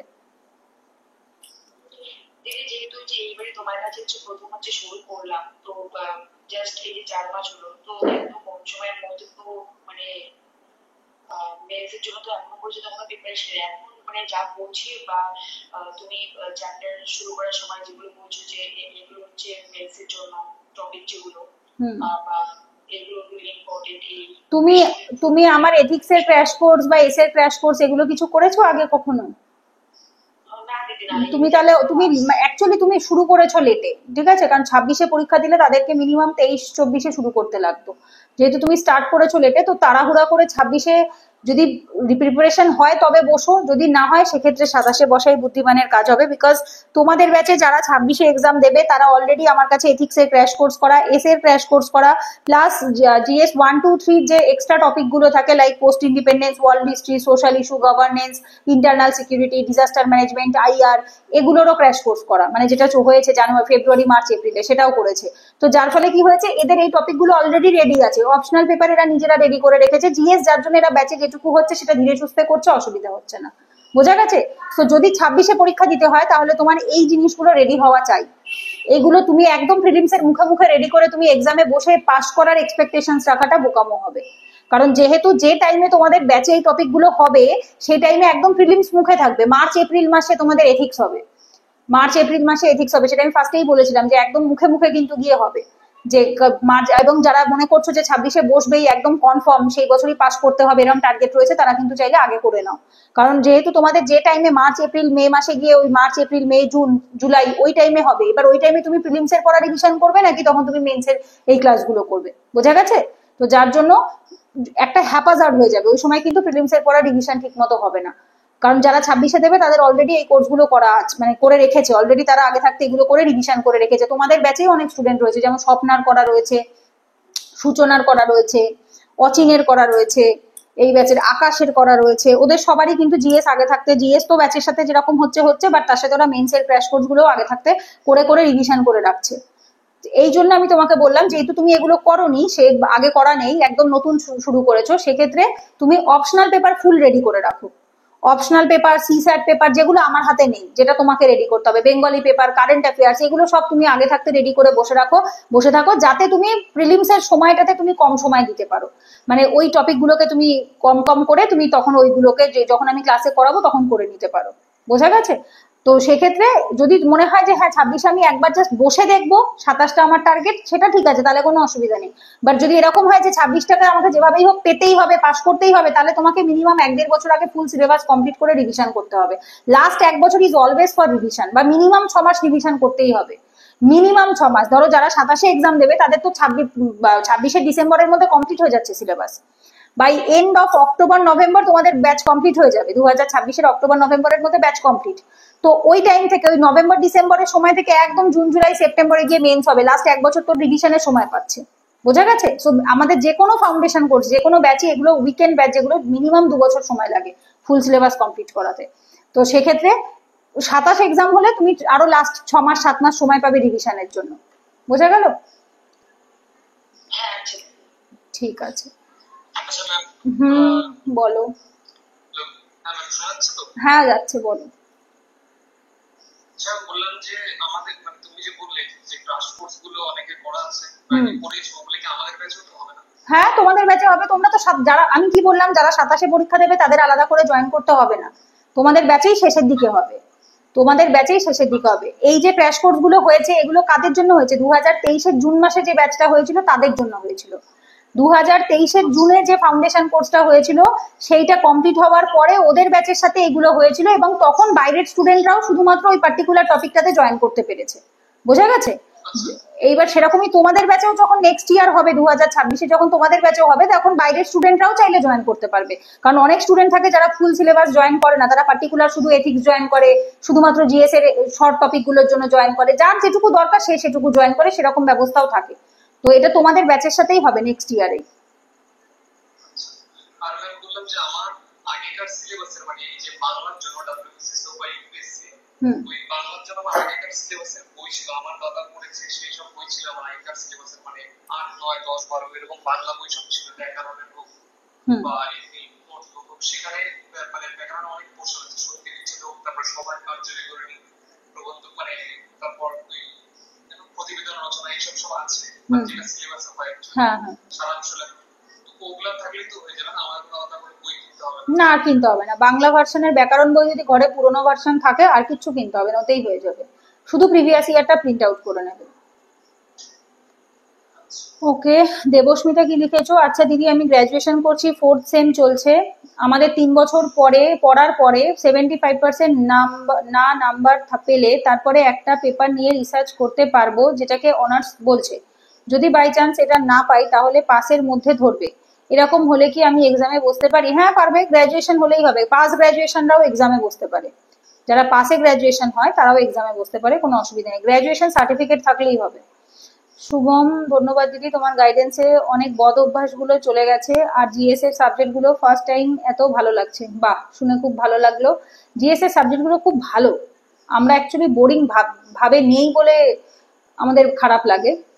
সাবজেক্ট গুলো অত্যন্ত ভালো, যদি একটুখানি বুঝে বুঝে পড়াশোনা করা যায় গল্পের মতো করে, তাহলে খুবই ভালো লাগে। আমি তো স্টুডেন্টদের তোমাদের সেভাবেই পড়াই, এবং আমার নিজেরও পড়তে খুব ভালো লাগে, সেই জন্যই হয়তো তোমাদেরও পড়ে ভালো লাগছে। বেসিক্যালি আমারও মানে কি বলে, আমি চাকরির জন্য পড়তে শুরু করেছিলাম ঠিকই, বাট তারপরে আমি নিজেই এই বইগুলোকে এত ভালোবেসে ফেলেছি যে আমার এখন টিচারি প্রফেশনটাই বেশি ভালো লাগতে শুরু করেছে, বিকজ এই বইগুলো পড়তে এবং পড়াতে বড় ইন্টারেস্টিং ব্যাপার। জ্যোতি লিখেছো, আচ্ছা দিদি তুমি যে বললে না ফিজিক্স কেমিস্ট্রি এইগুলো ক্লাস 9-10 লেভেলের বইগুলো পড়তে, ওটা কি ওই এনভায়রনমেন্টাল সায়েন্সের জন্য পড়বো? না বাবু, ফিজিক্স কেমিস্ট্রির জন্যই পড়বে, এনভায়রনমেন্টাল সায়েন্সের জন্য ওই বই পড়তে হবে না। এনভায়রনমেন্টাল সায়েন্সের জন্য আমি যা নোট দিয়ে দেবো, which is more than enough.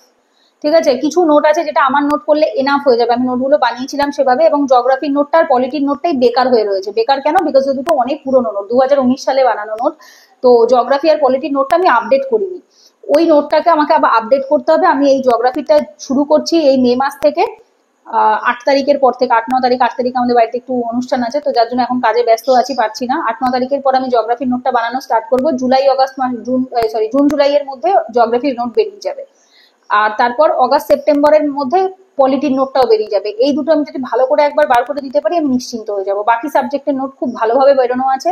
এনভায়রনমেন্টের note আমার শূন্য আইএস এর note, PMF IAS, Shankar IAS, আর আমার নিজের ক্লাস নোট, ঠিক আছে, আর সাথী আইএস এর কিছু ক্লাস শিবিন স্যারের করানো, বেশ কিছু জায়গা সোর্স বই নিজের সমস্ত কিছু বানিয়ে আমার এনভায়রনমেন্টের নোটটা বানানো, ওটা পড়লে মোর দ্যান এনাফ, আর কিচ্ছু লাগবে না। তাহলে ফিজিক্স কেমিস্ট্রিটা কেন পড়বো এটাই বুঝতে পারলাম না, ওটা কোন সাবজেক্টে আছে? ওটা প্রিলিমসেও থাকে, মেন্সেও থাকে, as a general science and technology. প্রিলিমসে দেখো ইউপিএসসি সিলেবাসে এবং মেন ডব্লিউবিসিএস এর প্রিলিমসের সিলেবাসে জেনারেল সায়েন্স অ্যান্ড টেকনোলজি বলে একটা টপিক আছে। টেকনোলজি পোর্শনটা এক্সক্লুসিভলি শুধুমাত্র মেন্সে থাকে, বাট ফিজিক্স কেমিস্ট্রি বায়োলজি এই পোর্শনটা প্রিলিমসে অ্যাজ এ জেনারেল সায়েন্স হিসাবে থাকে, ঠিক আছে। ডিরেক্ট কোশ্চেন না থাকলেও রিলেটেড নলেজ হেল্প করবে, সব চ্যাপ্টার পড়তে লাগে না, সব চ্যাপ্টারের দরকার নেই। আমি বললাম কি, ইউটিউবে একটা ভিডিও আছে important chapter from every topic বলে একটা টপিক আমি ভিডিও দিয়েছিলাম, ওখানে আমি বলেছিলাম সায়েন্সের কোন কোন চ্যাপ্টার ইম্পর্টেন্ট, সেখান থেকে ওই চ্যাপ্টার গুলো দেখে নাও। দেখে ফিজিক্স কেমিস্ট্রি থেকে, ফিজিক্স কেমিস্ট্রি আমি 11-12 পড়তে বলছি না, 9-10 লেভেল, 9-10 মাধ্যমিক লেভেলের ফিজিক্স কেমিস্ট্রি পড়তেই হবে। ফিজিক্স কেমিস্ট্রি বায়োলজি তিনটেই পড়তে হবে মাধ্যমিক লেভেলের, ঠিক আছে। এই আমরা ব্যাচে যেটা পড়াই সেটা হচ্ছে এই যে বইটা, কি বেশ যেন বইটার নাম এখন হাতের কাছে পেছনের দিকে রয়েছে, পাচ্ছি না, ওই আরিয়ান্তের একটা বই, encyclopedia of general science, encyclopedia of general science, এই বইটা আমরা ব্যাচে পড়িয়ে থাকি। এটার থেকেও ফিজিক্স কেমিস্ট্রি বায়োলজি পড়াতে হয়। ওকে দেবস্মিতা, আচ্ছা দিদি তাহলে তুমি বললে যে পাশে অন্তত অতটাও গুরুত্ব দেয় না অনার্সে যতটা দেয়, তাহলে এক্সাম দিয়ে কি ওরা অনার্স ছাড়া সিলেক্ট করে না? এটা ঠিক আসলে বুঝতে পারছি না, এক একজন এক এক রকম বলছে। এটা ভুল ধারণা, না না এরকম কোনো ব্যাপার নয়। যাদের ব্যাকগ্রাউন্ড স্ট্রং থাকে তাদের তো অবশ্যই একটা আলাদা অ্যাডমিরেশন পাবেই, বাট আজ অব্দি কোনো ইউপিএসসি টপার পাস করেনি, মানে তাদের ভিডিও দেখিনি, ঠিক আছে। যে কেউ বলেছে আমি নর্মাল গ্রাজুয়েশন করে পাস করে তারপর এক্সামে মানে ইউপিএসসি ক্র্যাক করেছি, এরকম টাইপের ভিডিও আমি আজ অব্দি কারোর দেখিনি। একজন টপার, একজন মেয়ে যিনি গ্রাজুয়েশন পাসে করেছিল, বাট সে যখন ইন্টারভিউ দিতে যাচ্ছিল তখন অলরেডি সে অনার্স পেপার পড়ছে। মানে একবার অনেকেই থাকে যে ইভেন আমার নিজের দিদিরাই, আমার নিজের 2 দিদি গ্রাজুয়েশন পাসে করা ছিল, বাট তারপর স্পেশাল অনার্স করে মাস্টার্স করে ডিএলএড করা, আমার 2 দিদিই তাই, কিন্তু একজন স্পেশাল অনার্স করে ডিস্টেন্সে মাস্টার্স করেছে, ডিস্টেন্সে মাস্টার করে ডিএলএড করেছে, বাট গ্রাজুয়েশন কিন্তু অনার্সে ছিল, মানে গ্রাজুয়েশন কিন্তু বেসিক পাসে ছিল। তো এরকমটা অনেকেই করে যে পাসে গ্রাজুয়েশন হলেও পরে তারা ডিস্টেন্সে একটা স্পেশাল অনার্স করে নেয় এবং একটা মাস্টার্স করে নেয়। তো ওই যিনি পাস করেছিল ইউপিএসসি তে তার সেম জিনিসটা করা ছিল, গ্রাজুয়েশন 3 বছরের পাসে করেছিল, বাট পরে উনি স্পেশাল অনার্স করছিল যখন তিনি ইউপিএসসি ইন্টারভিউ ফেস করছিলেন। তো ওনাকে এই কোশ্চেনটা করা হয়, একটা ইউপিএসসি যে আপনার গ্রাজুয়েশন পাসে, এবং তখন বলছে মানে ওখানে লেখা রয়েছে যে currently doing the special honours in অমুক সাবজেক্ট, তো এই মুহূর্তে করছেন, এবং এর উপর একটা কোশ্চেন করেছিল যে কেন তখন গ্রাজুয়েশন পাসে করেছে এবং এখন কেন এই জিনিসটা করছে। বোঝা গেছে, এই প্রশ্নটা থাকবে যে কেন পাসে, কেন কোনো স্পেশাল সাবজেক্ট স্পেশালাইজেশন নেই কেন, and that is very requirement, মানে এটা ভীষণ ভাবে প্রয়োজন যে you have to be a specialist in any particular subject. একটা সাবজেক্ট অন্তত তুমি স্পেশালিস্ট হবে, যে সাবজেক্টে তোমার নলেজ থাকবে। এটা এক্সপেক্ট করা হয় যে অনার্স যখন আমরা পড়ি তখন আমরা সেই সাবজেক্টের সম্পর্কে একটু হলেও বেশি জানি বাকি মানুষদের থেকে। তো যার জন্য এই কোশ্চেনটা থাকবেই যদি গ্রাজুয়েশন পাসে হয়। ফেল করিয়ে দেবে এরকম কোনো গ্যারান্টি নেই। কেন? কারণ তোমার মেন্সের নাম্বার যদি বেশি থাকে, ধরো ইন্টারভিউ এর নাম্বার দিয়ে তো কেউ র্যাঙ্ক পাচ্ছে না, ভালো করে বুঝবে, শুধু ইন্টারভিউ এর নাম্বারে কেউ র্যাঙ্ক পায় না। মেন্সের নাম্বার, ইন্টারভিউ এর নাম্বার দুটো যোগ করে কারো র্যাঙ্ক হয়। তো যদি এরকম হয় তোমার মেন্সের নাম্বার খুব ভালো আছে, ইন্টারভিউয়ে তোমার তাদের পছন্দ হয়নি, তাই জন্য তোমাকে তারা 275-এ 150 দিয়েছে, বাট তোমার জিএস এর নাম্বার যদি এতটাই বেশি থাকে, 150 বা 160 একটা খুবই বাজে নাম্বার, খুবই বাজে নাম্বার। ইন্টারভিউয়ে 150-160 খুবই বাজে নাম্বার।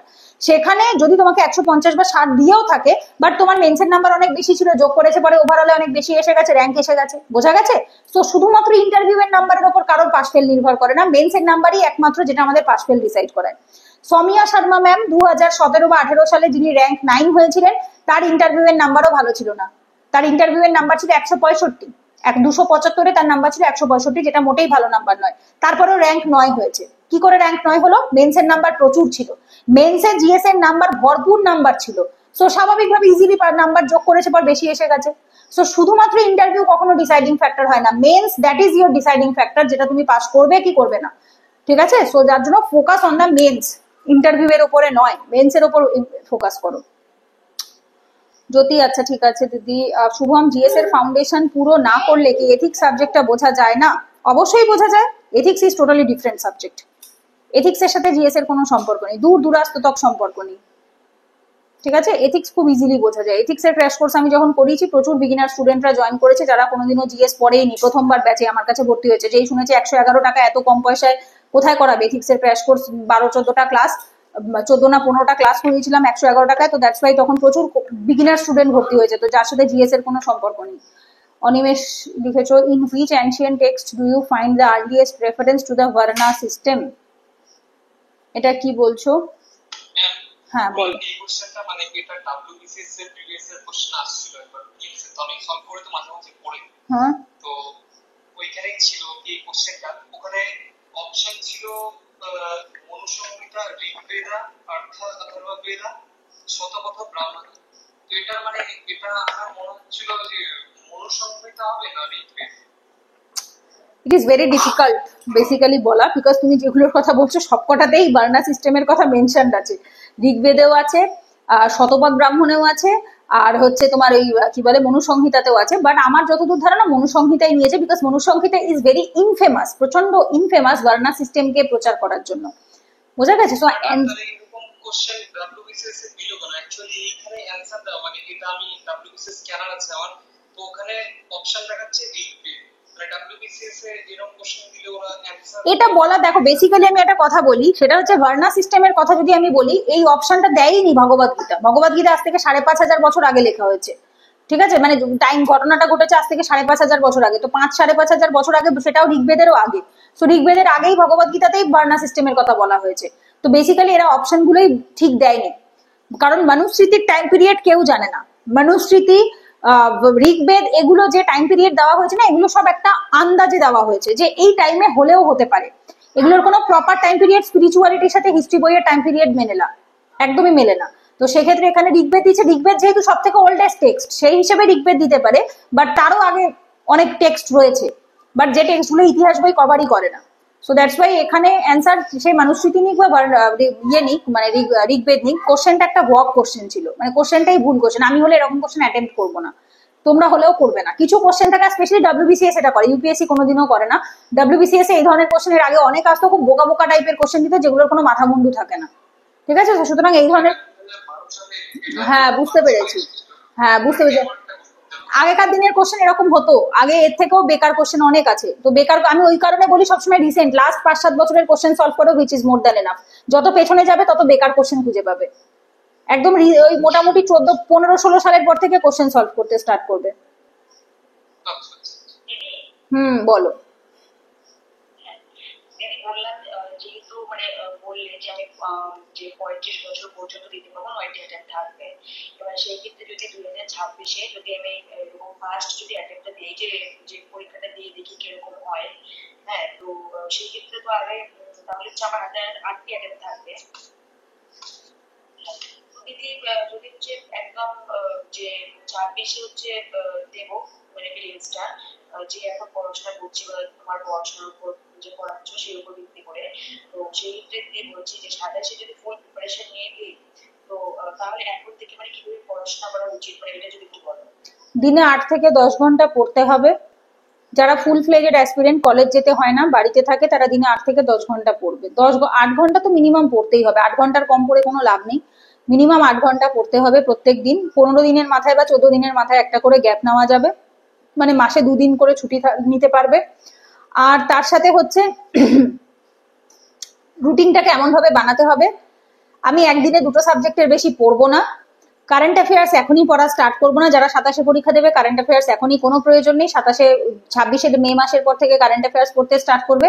এখন স্ট্যাটিক জিএস কে, প্রিভিয়াস ইয়ার কোশ্চেনকে বেশি প্রায়োরিটি দেবে। অ্যান্সার রাইটিং এখন করার চেষ্টা করবে না, বিকজ পেটে খাবার না থাকলে অ্যান্সার রাইটিং কিচ্ছু বেরোবে না, ভুলতাল লিখবে, বেকার পেজ নষ্ট হবে, পেনের কালি নষ্ট হবে, সময় নষ্ট হবে। তার চেয়ে বেটার রিভিশন করবে, এবং রিভিশন করে করে মুখস্থ করে করে কোশ্চেন, যেভাবে আমি ক্লাসে হোমওয়ার্কে যে কোশ্চেন গুলো দেই, ডিরেক্টলি অ্যান্সার লেখা যায় বইয়ের ভেতরে নোট থেকে, ওই কোশ্চেন গুলো লিখবে।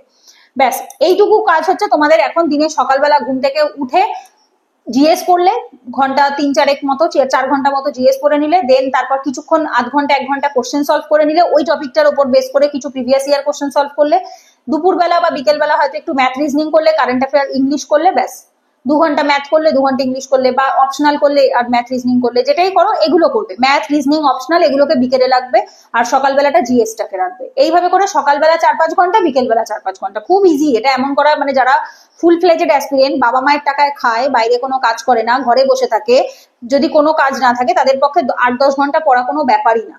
সকালবেলা ইজিলি মানে 4টে স্লট বানালেই তো তোমার 8 ঘন্টা হয়ে যাচ্ছে। 2 করে 4টে স্লট বানালেই 8 ঘন্টা হয়ে যায়, 5টা স্লট বানালেই 10 ঘন্টা হয়ে যায়, যাদের কোনো কাজ নেই। আর যাদের কলেজ আছে, বাইরে চাকরি করতে যায়, তাদের তো ডেফিনেটলি এত সম্ভব না, তারা 3-4 ঘন্টা পড়লেও এনাফ। তারা যদি 4 ঘন্টাও দিতে পারে এনাফ। হ্যাঁ, 100 বার তাদের সময় বেশি লাগবে, 100 বার তাদের সময় বেশি লাগবে। যদি কেউ 8 ঘন্টা পড়ে আর যদি কেউ 4 ঘন্টা পড়ে, অবশ্যই তার ভেতর কিছু তো বেসিক ডিফারেন্স থাকবেই না। এইবার আর একটা জিনিসও ম্যাটার করে, সেটা হচ্ছে গ্রাসপিং পাওয়ার। গ্রাসপিং পাওয়ার, যদি কারোর ব্রেন ক্যাপাসিটি খুব ভালো হয়, ছোট থেকে প্রচন্ড স্টুডিয়াস হয়, পড়াশোনায় ভালো হয়, সে 4 ঘন্টায় যা মুখস্থ করে দেবে, আর একজন 8 ঘন্টাতেও সেটা পারবে না। যদি কেউ সিনিয়র হয়, কেউ জুনিয়র হয়, লাইক ধরো কেউ বিগিনার, সবে পড়া স্টার্ট করেছে, সে 8 ঘন্টায় যা মুখস্থ করবে, একজন সিনিয়র অ্যাসপিরেন্ট যে 4-5 বার রিভিশন করেছে, সে 4 ঘন্টায় সেটা মুখস্থ করে দেবে। সো এইগুলোর ভ্যারিয়েশন তো 100 বার থাকবেই, বাট আদারওয়াইজ এই সময়ের ডিফারেন্স তো একটু হলেও দেখা যায়। ঠিক আছে, সো মিনিমাম 8 থেকে 10 ঘন্টা পড়তেই হবে। রুটিনটাকে এমন ভাবে রাখবো যে সকালের দিকটাতে আমি করবো, জিএসটা পড়বো, আর বিকেলের দিকটাতে ইংলিশ, ম্যাথ, রিজনিং বা অপশনাল যেটাই করি না কেন অল্টারনেটিভলি রাখলাম। জিএসটা ডেলি থাকবে, যেহেতু জিএস এর সিলেবাস বেশি, সেহেতু সকালের 4-5 ঘন্টা ধরা বাঁধা জিএস থাকবে, বিকেলের 4-5 ঘন্টাটা আমি অল্টারনেটিভলি করতে পারি। আজকে আমি ম্যাথ রিজনিং ইংলিশ করলাম, কালকে আমি অপশনাল করলাম, পরের দিন আবার আমি ম্যাথ রিজনিং ইংলিশ করলাম, পরের দিন অপশনাল করলাম, ভাগ করে করে এভাবে অল্টারনেটিভলি করতে পারি। বোঝা গেছে? আচ্ছা দিদি, আর বলছি যে কম্প্রিহেনশন থেকে রেগুলারলি করবো? না, নট রেগুলার করার দরকার নেই, অল্টারনেটিভ ডেতে করলেই হবে। সোম বুধ শুক্র করবে, 3 দিন, সপ্তাহে 3 দিন করলেই হবে।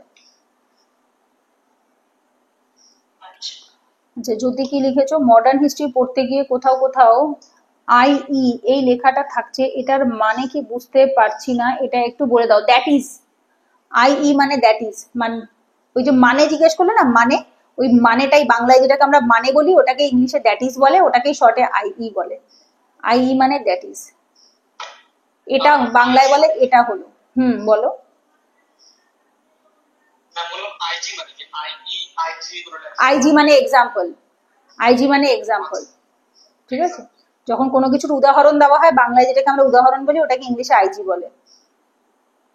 যে শুভম কি লিখেছো, দিদি আমার গ্রাজুয়েশন কমপ্লিট, আমি কি এখন ডিস্টেন্সে পোস্ট গ্রাজুয়েশন করতে পারি? হ্যাঁ, নো প্রবলেম, ডিস্টেন্সে করতেই পারো। ডিস্টেন্সে করলে কোনো অসুবিধা নেই। বছরে বোধহয় 8টা না 12টা ক্লাস করতে হয়, আর এক্সামের টাইমে একটু পড়াশোনা করে এক্সাম দিতে যেতে হয়। যদি কোন সাবজেক্টে করছো সেটা বেশি ম্যাটার করে। যদি অপশনাল পেপারে ডিস্টেন্সে পোস্ট গ্রাজুয়েশন করো, সব থেকে ভালো হয়। যেটা তোমার অপশনাল সাবজেক্ট হবে সেটাতে করলে, অন্য সাবজেক্ট করলে খুব একটা লাভ হবে না। অন্য সাবজেক্ট করলে বরং হ্যাপাজার্ড হয়ে যাবে, চাকরির পরীক্ষায় ক্ষতি হবে। যেটা তুমি অপশনাল পেপার নেবে সেটাতে তুমি ডিস্টেন্সে পোস্ট গ্রাজুয়েশন করতে পারো, যাতে তোমার নলেজ বেসও বাড়লো, সেটা তোমাকে ইন্টারভিউয়েও হেল্প করবো, অপশনাল পেপারেও হেল্প করবে। যেটা অপশনালে রাখবে সেটাতে তোমরা পোস্ট গ্রাজুয়েশন করতে পারো। ম্যাম ইন্টারভিউতে কি এটা জিজ্ঞেস করে যে মানে তুমি ডিসটেন্সে করলে কেন রেগুলার ছেড়ে, এরকম কোশ্চেন কি জিজ্ঞেস না, খুব একটা না। বলবে যে টাইমের অভাবে, আমি যেহেতু চাকরির পরীক্ষার সাথে একই সাথে করছিলাম, দ্যাটস ওয়াই আমার হাতে সেই সময় ছিল না যে আমি রেগুলারে সময় দিতে পারবো। রেগুলারে ডেলিও কলেজ যেতে হয়, তো আমি চাকরির পরীক্ষার জন্য আমি ডেলি কলেজ কি করে যাবো? চাকরির পরীক্ষা আমি ইউপিএসসির জন্য অলরেডি পড়া স্টার্ট করে দিয়েছি তখন। সো দ্যাটস ওয়াই আমার হাতে সময় কম থাকার জন্য আমি ডিস্টেন্সে কমপ্লিট করেছি। এটা খুব একটা ম্যাটার করে না, কারণ ওরা তো অলরেডি ইউপিএসসিতে নোটিফিকেশনে বলেই দিয়েছে যে ইগনোর থেকে পাস করা ডিস্টেন্সের স্টুডেন্টদেরকেও সেম ক্যাটাগরিতেই ফেলা হবে। তো যেটা ওরা বলে দিচ্ছে যে হ্যাঁ আমরা সেম ভাবে দেখবো, তো সেখানে ওরা কোনো রকম ভাবে এগুলো নিয়ে কিছু বলবে না। ওকে দেবস্মিতা, আচ্ছা দিদি, ইন্টারন্যাশনাল রিলেশন সোসাইটি এগুলো তো ডব্লিউবিসিএস এর আর ইউপিএসসি দুটোতেই আছে, তাহলে কি এটা কি তুমিই পড়িয়ে দেবে? হ্যাঁ আমি পড়াই, তো আমি পড়ানো এই কদিন আগে যে এখন যে ব্যাচটা চলছে ওদের পড়ানো হয়েও গেছে, তোমাদের ব্যাচে নেক্সট ইয়ার হবে, আমিই পড়াই। কদিন আগে যারা মেন্সের ক্র্যাশ কোর্সটায় জয়েন করলো ওদের কদিন আগেই করালাম। সব এগুলোর এর বাইরে যা যা থাকে সবই আমি করিয়ে দেবো। ইন্টারনাল সিকিউরিটি, আইআর, সব জিএস এর মধ্যে যা পড়ে, জিএস ইংলিশে যা পড়বে সব আমি করিয়ে দেবো। দিদি বলছি যে ওই যে মেন্সে যে শুরুতে যেরকম যে ইংলিশ তো কম্পালসারি থাকে, আর বাংলার মধ্যে যে আমাদের যে ল্যাঙ্গুয়েজটা যে ব্যাপার থাকে, যেটা বাংলা ব্যাকরণ থেকে বললে যে ক্লাস 10 বই থেকে পড়ে নিতে, সেটা কি দিদি এখন থেকে শুরু করে দিব? কোনটা বলো তো, মানে বাংলার জন্য যেটা বলছো? হ্যাঁ হ্যাঁ, 26-এ পরীক্ষা দিলে এখন থেকেই করতে হবে, 27-এ পরীক্ষা দিলে আর কিছুদিন পরে করলেও হবে। 26-এ বসলে এখন থেকেই করতে হবে। দিদি বলছিলাম যে আমার যে গ্রাজুয়েশন আর এমনি দুটো তোমার হিস্ট্রিতে অনার্স ছিল, তো এই ক্ষেত্রে দিদি আমি ভাবছি যে যেরকম অ্যান্থ্রোপোলজি সিলেবাসটা দেখছিলাম যে তোমার ভিডিও করা আছে, সেখান থেকে দেখছিলাম, তো সেই ক্ষেত্রে দেখলাম যে ওইখানে দিদি হিস্ট্রিও রিলেটেড আছে। হ্যাঁ আর্কিওলজি আছে, তো আর্কিওলজি আছে, সোসাইটির মধ্যে কিছুটা হিস্ট্রি আছে, আছে। হ্যাঁ, তো দিদি যে তাহলে আমি যে হিস্ট্রিটা না পড়ে যদি আমি অ্যান্থ্রোপোলজিটা হচ্ছে নেই, তাহলে কি খুব একটা অসুবিধা হবে? কিচ্ছু অসুবিধা হবে না, ইন্টারভিউয়ে জিজ্ঞেস করবে 5 বছর একটা সাবজেক্ট করার পরে কেন নতুন সাবজেক্ট নিলে। এই কোশ্চেনটার অ্যান্সারটা রেডি রাখলেই তাহলেই কোনো অসুবিধা নেই, ঠিক আছে? এই অ্যান্সারটা রেডি থাকলেই হবে। এই কোশ্চেনটা করবেই, 5 বছর একটা সাবজেক্ট করার পরে কেন নতুন অপশনাল পেপার। দিদি তোমার ভিডিওতে আমি সিলেবাসটা দেখছিলাম, তো দেখলাম যে ইন্টারেস্টিং যে হিস্ট্রিটা রিলেটেড আছে। হ্যাঁ হ্যাঁ, এটাতে সব সাবজেক্টই রিলেটেড থাকে। এটাতে আর্কিওলজি আছে, হিস্ট্রি আছে, সোসাইটি আছে, ফিজিক্যাল সায়েন্স আছে, মানে যেটাকে বায়োলজি বলি সেটা আছে। তো মোটামুটি সব সাবজেক্টই কানেক্টেড থাকে এখানে, ঠিক আছে? তো এখানে অনেক সাবজেক্ট মানে ইন্টারেস্টিং লাগলো আমার খুব, যে মনোযোগটা আমি দিতে পারবো। কিন্তু একটা জিনিস আমি বলে দিচ্ছি, অ্যানথ্রোপোলজি অপশনাল নিলে কিন্তু মুখস্থ বিদ্যা চরমে থাকতে লাগবে, পুরো ধরে ধরে কোটেশন মুখস্থ করতে হবে, নাম মুখস্থ করতে হবে, এটা কিন্তু আগে থাকতে আমি বলে রাখলাম। অ্যানথ্রোপোলজি অপশনালে মুখস্থ সিলেবাস ছোট, 3 মাসে কমপ্লিট হয়ে যায়, 100টা ক্লাসে অ্যানথ্রোপোলজি অপশনাল কমপ্লিট হয়ে যায়, 100 দিনের মধ্যে কমপ্লিট হয়ে যায়, মানে 3 মাস 10 দিনের মধ্যে কমপ্লিট হয়ে যাবে। কিন্তু মুখস্থ বিদ্যা প্রচন্ড ভালো হতে হবে। যাদের মুখস্থ বিদ্যা নেই তারা অ্যানথ্রোপোলজি অপশনাল, হিস্ট্রি অপশনাল এগুলো নেবে না, because history optional, history anthropology এগুলোতে প্রচুর ফ্যাক্টস থাকে, ডেটাস থাকে, যে ডেটাগুলো ফ্যাক্টস গুলো ডেট গুলো মুখস্থ করতে হয়, ঠিক আছে? তো সুতরাং ওগুলো করতেই হবে। আচ্ছা ঠিক আছে। শুভম কি লিখেছো, একাডেমিক ইয়ার গ্যাপ কি ইন্টারভিউতে প্রবলেম করে? না, জিজ্ঞাসা, কোনো প্রবলেম নয়, জিজ্ঞাসা করবে যে গ্যাপ কেন, তখন রিজনটা বললেই হবে। জাস্ট সঠিক সত্য রিজন যেটা সেটা বললেই হবে। কোনো মিথ্যে কথা বললে ধরা পড়ে যাবে, মিথ্যে কথা বলতে যাবেও না, কারণ যারা সামনে বসে থাকে তারা যথেষ্ট সিনিয়র, বুদ্ধিমান, এক্সপেরিয়েন্স। তো সুতরাং যেটা সত্যি সেই কারণটা বললে কোনো প্রবলেম হয় না। রিম্পা কি লিখেছো, দিদি যদি গ্র্যাজুয়েশনে অনার্স সাবজেক্ট যেটা ছিল সেটাতে পিজি না করে যদি অন্য কোনো সাবজেক্টে পিজি করতে চাই সেটা কি করা যায়? হ্যাঁ যায়, মনে হয় যায়, আমিও যতদূর জানি যায়, ঠিক আছে? একটু খোঁজ নিয়ে দেখো, বোধহয় যাবে। আর্টস, তবে হ্যাঁ তুমি রাতারাতি আর্টস থেকে সায়েন্সে চলে যেতে পারবে না, আর্টস এর মধ্যেই তোমাকে যে কোনো সাবজেক্টে করতে হবে যদি তোমার আর্টসে গ্র্যাজুয়েশন থাকে। দেবস্মিতা, আর যদি যেগুলো তুমি পড়াবে না, মানে বাংলা, জেনারেল সায়েন্স, এগুলোর জন্য পিওয়াইকিউ থেকে পড়বো না? জেনারেল সায়েন্স আমি পড়াই বাবু, জেনারেল সায়েন্স আমি পড়িয়ে দেবো, ডোন্ট ওয়ারি। জেনারেল সায়েন্স আমি পড়াই, know your encyclopedia of general science, আমি ওই বইটা পড়িয়ে থাকি, টেকনোলজিও আমি পড়িয়ে থাকি। বাংলা আমি পড়াই না, বাংলার PYQ আমি বলে দেবো যে কোথা থেকে পাবে, কিভাবে লিখতে হবে, গাইড করে দেবো, বাট বাংলা আমি পড়াই না। যেহেতু আমি বাংলায় মানে আমার তো আর ব্যাকগ্রাউন্ড বাংলায় নয়, তো ওই কারণে, আর আমি নিজেও এখন অনেক বছর বাংলা লিখিনি পড়িনি, যার জন্য আমার বাংলা কোয়ালিটি এখন আর সেই কোয়ালিটি নেই যেটা অন্য কাউকে শেখানো যাবে, তো যার জন্য বাংলা আমি পড়াই না। অনেক আচ্ছা আচ্ছা দিদি, অনেক কিছু ক্লিয়ার হলো এবার। আচ্ছা ঠিক আছে, ঠিক আছে। আর কারোর কোনো ডাউট আছে? লাস্ট যদি কোনো ডাউট থাকে বলতে পারো, 10 মিনিট টাইম আছে। হ্যাঁ দিদি, বললাম যে এখন যে আমাদের ব্যাচে জিওগ্রাফি চলছে, তো সেই ক্ষেত্রে দিদি মানে কিছু কিছু টার্ম আছে যেগুলো হচ্ছে আমার মানে বাংলা মানে এটা জানি না বা একটু বুঝতে হচ্ছে, অসুবিধা হচ্ছে। তো সেই ক্ষেত্রে আমরা এটা কি করবো, বা কোনো কি বাংলা এরকম আমার বাড়িতে একটা ছায়ার একটা বই আছে বাংলা ভাষণে, তো সেইটা কি একবার করে দেখবো? করেও কোনো লাভ হবে না। কেন বলছি? খুব একটা লাভ হবে না, এফেক্টিভ হবে না। যদি তুমি এনসিইআরটির কোনো পার্টিকুলার ইংলিশ মানে না জানো, সেটা তুমি ডিকশনারিতে সার্চ করতে পারো। ফোনে একটা অ্যাপস হয় বাংলা ডিকশনারি, সেখানে ওয়ার্ডটা লিখে দিলে পরে বাংলা মানে এবং প্রোনাউন্সিয়েশন দুটোই দিয়ে দেয়। তুমি ইদার ওখান থেকে বাংলা মানেটা জেনে নাও, অথবা গুগল থেকে বাংলা মানেটা জেনে নাও। অনেক সময় হয় কি, জিওগ্রাফির কিছু টার্ম যেগুলো থাকে সেগুলো অনেক সময় ডিকশনারিতে দেয় না, ওই গুগলে সার্চ করলে পাওয়া যায়। যদি মানে হয় ঠিক আছে, যদি মিনিং হয়, মিনিংটা তুমি ওখান থেকে দেখতে পারবে। আর যদি কোনো কনসেপ্ট হয়, সেটার জন্য আমি আছি। যদি কোনো পার্টিকুলার কনসেপ্ট বুঝতে অসুবিধা হয়, সেটার জন্য আমি আছি। সেটার জন্য তোমাকে কোনো অন্য বাংলা ভার্সনের বই বা কোনো গুগল বা ডিকশনারি কিছুই দেখতে হবে না। যে দিদি আমি এই জায়গাটা বুঝতে পারছি না, এই কনসেপ্টটা বুঝতে পারছি না, একবার বলে দাও, সেটা আমি অডিও করে বলে দেবো গ্রুপে, সেটাতে কোনো অসুবিধা নেই। কিন্তু যদি পার্টিকুলার কোনো ওয়ার্ডের মানে বুঝতে অসুবিধা হয়, সেটার জন্য গুগল আছে, ডিকশনারি আছে। বাংলা ভার্সনের বই পড়লে পরে ওখানে তো ওই পার্টিকুলার ওয়ার্ডটা থাকবে না, তো তোমার না জানা জিনিসটা না জানাই থেকে রয়ে গেল। বোঝা গেছে? তোমার যেটা তুমি মানে জানছিলে না ইংলিশে, সেটা তো তোমার না জানাই থেকে গেল, তো তোমার বাংলা ভার্সনের পড়ে লাভ নেই। তুমি ওটাকে ইংলিশটার বাংলা মানেটা কি সেটা জেনে নাও। সেটা জানলে সেটা তুমি গুগল থেকে বা ডিকশনারি থেকে জেনে তারপর ওটা পাশে পেন দিয়ে লিখে নাও, যাতে পরের বার রিভিশন করার সময় তখন আর তোমার ভুলে না যাও বা অসুবিধা না হয়। বোঝা গেছে? তো এর উপরেও আমার ইউটিউবে ভিডিও বানানো আছে, কিভাবে রিভিশন করতে হয় এটার উপরেও আমি ভিডিও বানিয়েছিলাম। সেই ভিডিওগুলো দেখো, তাহলেই হবে। কারণ এই গাইডেন্স রিলেটেড যে টপিক গুলো থাকে, সেগুলো তো ক্লাসে আলোচনা করা হয় না, সেগুলো আমি জেনারেলি ইউটিউবে ভিডিওর মাধ্যমেই বলে থাকি। তো এইগুলো ভিডিওগুলো রেফার করবে, ভিডিওগুলোতে ডিটেলে বলা থাকে। আচ্ছা, শুভম কি লিখেছো? দিদি বলছি জিওগ্রাফির এনসিইআরটি 11-এরটা আছে, 12-এরটা কিনতে হবে না? কিনতে হবে না, ফার্স্ট ক্লাসে বলে দিয়েছিলাম। জ্যোতি দিদি বলছি, তোমার বাড়ি পড়তে গেলে নৈহাটি থেকে বাস করে গেলে কতক্ষণ লাগবে? বাসে DN5 আসে, বারাসাতে আরিফ বাড়ি বলে একটা স্টপেজ আছে, ওখানে DN5 এ নামিয়ে দেবে। নৈহাটি স্টেশন থেকে বাস ধরবে, DN5 এ আরিফ বাড়ি স্টপেজে নামবে, ওখান থেকে 2-3 মিনিট হাঁটা রাস্তা। রুম্পা দিদি, তুমি কি কাউন্সিলিং করাও? হ্যাঁ করাই, অবশ্যই করাই। হ্যাঁ বলো অনিমেষ, বলো কি বলছো? ম্যাম বললাম যে আমাদের হিস্ট্রিতে অপশনাল হোক বা জিএস পেপারের হিস্ট্রিতে WBCS as well as UPSC, তো ওখানে ইউরোপিয়ান হিস্ট্রির উপরে এমফাসিস তো করা হয়। ইউরোপিয়ান হিস্ট্রি যেটা কোথায় বলো? অপশনাল পেপারে?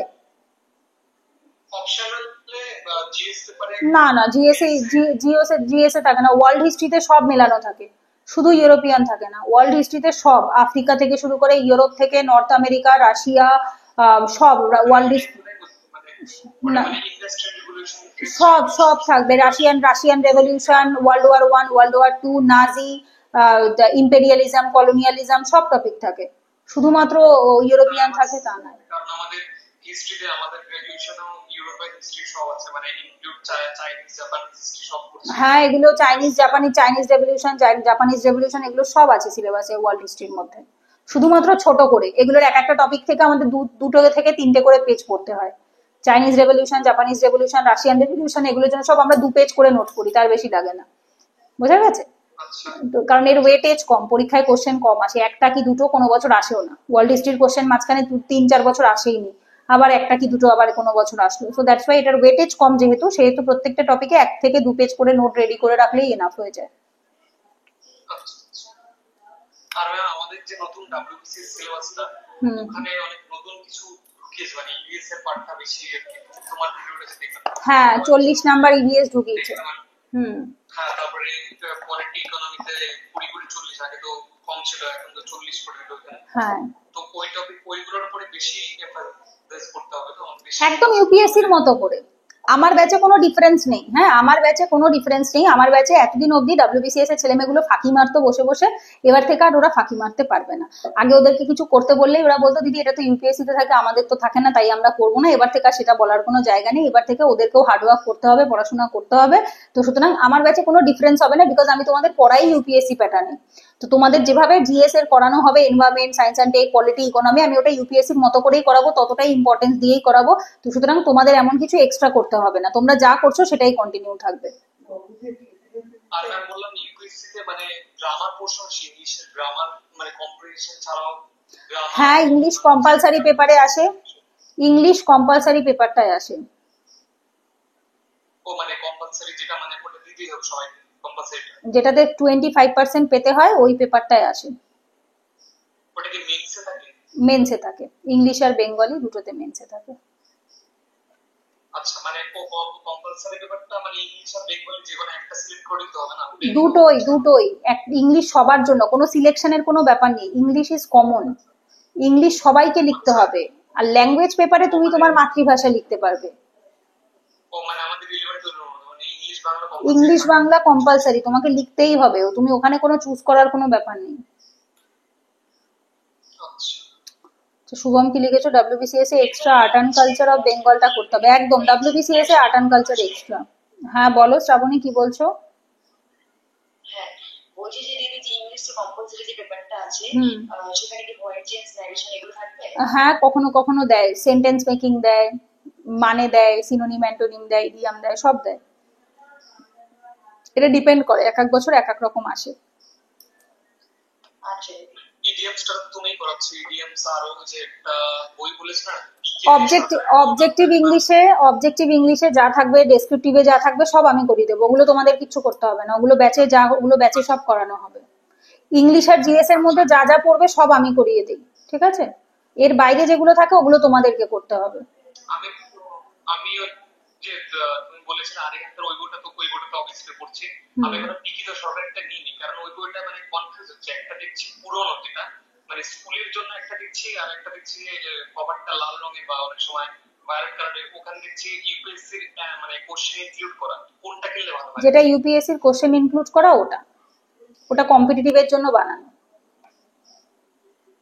আচ্ছা, ওটা পিকেদের সরকারের? ওটা পিকে, হ্যাঁ ওটা পিকেদের সরকারের। আচ্ছা ঠিক আছে, তাহলে আজকে ক্লাস কমপ্লিট করছি। তোমাদের কালকে সকালে ক্লাস আছে। হ্যাঁ, কাল সকালে 9:30 থেকে 12টা অবধি ক্লাস আছে জিওগ্রাফির। এটা নেক্সট শুক্রবারের ক্লাস, যারা জানুয়ারি ব্যাচ তাদের জন্য বলছি। ওকে, দেবস্মিতা কি লিখেছো? আর দিদি অপশনাল পেপারে কত পেতে হয় এমনি, মানে কোনো পার্সেন্টেজ দেওয়া থাকে না? এরকম কোনো ব্যাপার থাকে না। যে যত নাম্বার পাবে, যত ইচ্ছা পেতে পারে, যত কম ইচ্ছা পেতে পারে, নাম্বার যোগ হবে, যা পাবে সেটা যোগ হবে, কোনো পার্সেন্টেজের ব্যাপার নেই। কোনো সাবজেক্টে কোনো নাম্বারেই পার্সেন্টেজ নেই, যে যেরকম পায় সেই বছর সেই অনুসারে কাট অফ হয়। কোনো নাম্বারেই এরকম ভাবে কোনো এক্সামেই লেখা থাকে না। শুধুমাত্র সিস্যাট পেপারের ক্ষেত্রে 33% বলা থাকে, আর হচ্ছে ইংলিশ বেঙ্গলি পেপারের ক্ষেত্রে ইউপিএসসি তে 25%, WBCS এ 33%। ব্যাস, এইগুলোতে পার্সেন্টেজ মেনশন থাকে। যেগুলোর নাম্বার যোগ হয় না, কম্পালসারি পেপার শুধু পাস করতে হয়, সেগুলোতেই শুধুমাত্র পার্সেন্টেজ মেনশন থাকে। আদারওয়াইজ কোনো পেপারেই মেনশন থাকে না। আদারওয়াইজ তুমি যত ইচ্ছা পাও, 100-তে 100 পাও, 200 পাও, 300 পাও, যত ইচ্ছা পাবে ততই অ্যাকসেপ্টেবল। দিদি বলো। হ্যাঁ বললাম যে যদি অপশনাল যে কোনো পেপারে নিয়ে না কেন, সেটা হচ্ছে অপশনাল পেপারের উপর যে দুটো এক্সাম হয়, দুটো পেপার। হ্যাঁ, তো দিদি সেই ক্ষেত্রে কি মানে মানে এটা কি সিস্টেমে থাকে, এটা যদি একটু বলো। মানে দুইটা পেপার মানে একই সাবজেক্টের উপরে, এটা যদি একটু বলো। মানে একই দিকে কি হয় মানে এই এক্সামটা?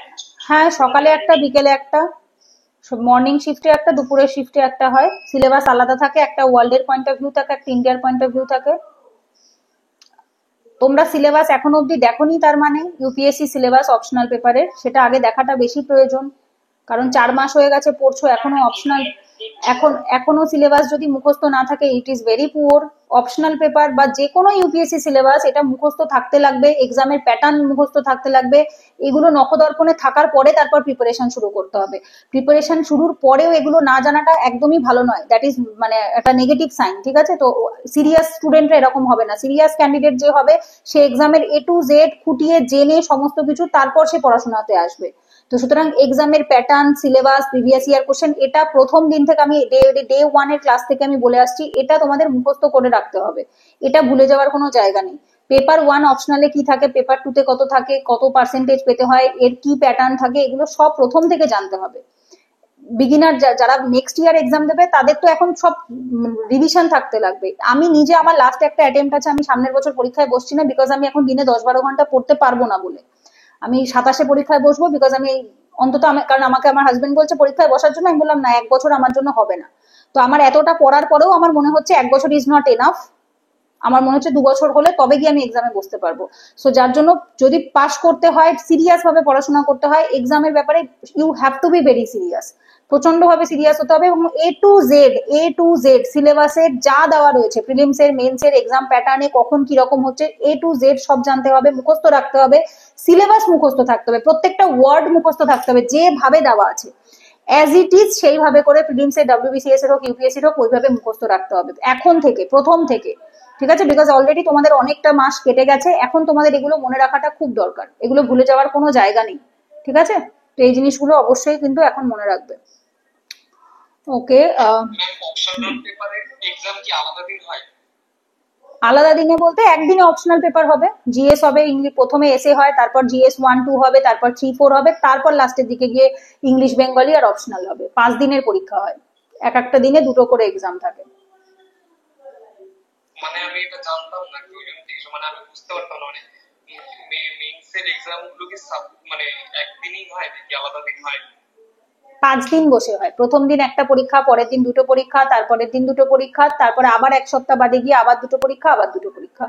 এগুলোর উপরে ইউটিউবে আমার অলরেডি ভিডিও বানানো আছে, UPSC এক্সামের প্যাটার্ন কিভাবে কি হয়ে থাকে, বিগিনার্স গাইডেন্স বলে অনেক ভিডিও বানানো আছে, সেই ভিডিওগুলো দেখো, বেসিক আইডিয়া ক্লিয়ার হয়ে যাবে, ঠিক আছে? ওই ভিডিওগুলো দেখো, ওগুলো জানাটা আগে বেশি প্রয়োজন, ওগুলো সব জেনে তারপর প্রিপারেশন শুরু করতে হবে। এগুলো না জেনে প্রিপারেশন শুরু করাটা মোটেই বুদ্ধিমানের কাজ নয়, কিন্তু এগুলো সব ইনফরমেশন গুলো আগে থাকতে হবে। ক্যাডার অ্যালোকেশন কি, সার্ভিস অ্যালোকেশন কি, কিভাবে হয়ে থাকে, কত র্যাঙ্কে কেউ IAS পায়, কত র্যাঙ্কে কেউ IPS পায়, এই নলেজ গুলো থাকাটা ইজ ভেরি ইম্পর্টেন্ট। এগুলো সব নোটিফিকেশনের মধ্যেই থাকে লেখা, এগুলো আমার নিজের বানানো বা তোমার বানানো কিছু না। যে নোটিফিকেশনটা বেরোয়, 25-এর যে নোটিফিকেশন বেরিয়েছে, সেই নোটিফিকেশনটা ধরে মুখস্থ করবে, এটা সবার হোমওয়ার্ক। 1 সপ্তাহ টাইম দিলাম, 1 সপ্তাহের মধ্যে সবাই সিলেবাস, প্যাটার্ন, নোটিফিকেশন সব মুখস্থ করে ফেলবে প্রত্যেকে। যারা 26-27-এ পরীক্ষা দেবে তারা প্রত্যেকে এগুলো মুখস্থ করবে। নট অনলি 26-27, যখন তোমরা ব্যাচে ভর্তি হয়েছো, ফিস পেমেন্ট করে ক্লাস করছো, তখন you have to know this, তোমাদের এগুলো জানতেই হবে, একদম প্রথম থেকে জানতে হবে। এগুলো না জানাটা কোনো বুদ্ধিমানের কাজ নয় কিন্তু, হ্যাঁ? তো অতি অবশ্যই প্রথম দিন থেকে এগুলো জানতে হবে। ওকে রিম্পা, থ্যাংক ইউ দিদি, মোস্ট ওয়েলকাম। প্রিয়াঙ্কা দিদি, আমি পিকে দে সরকারের একটা পুরনো বুক নিয়েছি, প্রাইসটা একটু কম ছিল বলে। নো প্রবলেম, আমারটা 2011-12 সালের কেনা, মাধ্যমিকের বছর কেনা, কোনো অসুবিধা নেই, একই জিনিস থাকে, কিচ্ছু বদলায়নি সেরকম। ঠিক আছে, তো আজকে ক্লাস কমপ্লিট করছি, ডাউট ক্লিয়ারিং সেশন, যার যা ডাউট ছিল আশা করি মোটামুটি অ্যাড্রেস হয়েছে। পরও আবার 1 মাস বাদে আবার একটা ডাউট ক্লিয়ারিং করিয়ে দেবো। কালকে সকালে ক্লাস আছে, আর তারপরে গিয়ে নেক্সট শনিবারে ক্লাস আছে, হ্যাঁ? ফ্রাইডেতে ক্লাস নেই কিন্তু। ঠিক আছে, ক্লাস কমপ্লিট করলাম, গুড নাইট সবাইকে। কাল সকালে 9:30 ক্লাস, হ্যাঁ? Good night. হ্যাঁ, গুড নাইট। ওকে শুভম, ধন্যবাদ দিদি, মোস্ট ওয়েলকাম। ঠিক আছে, গুড নাইট।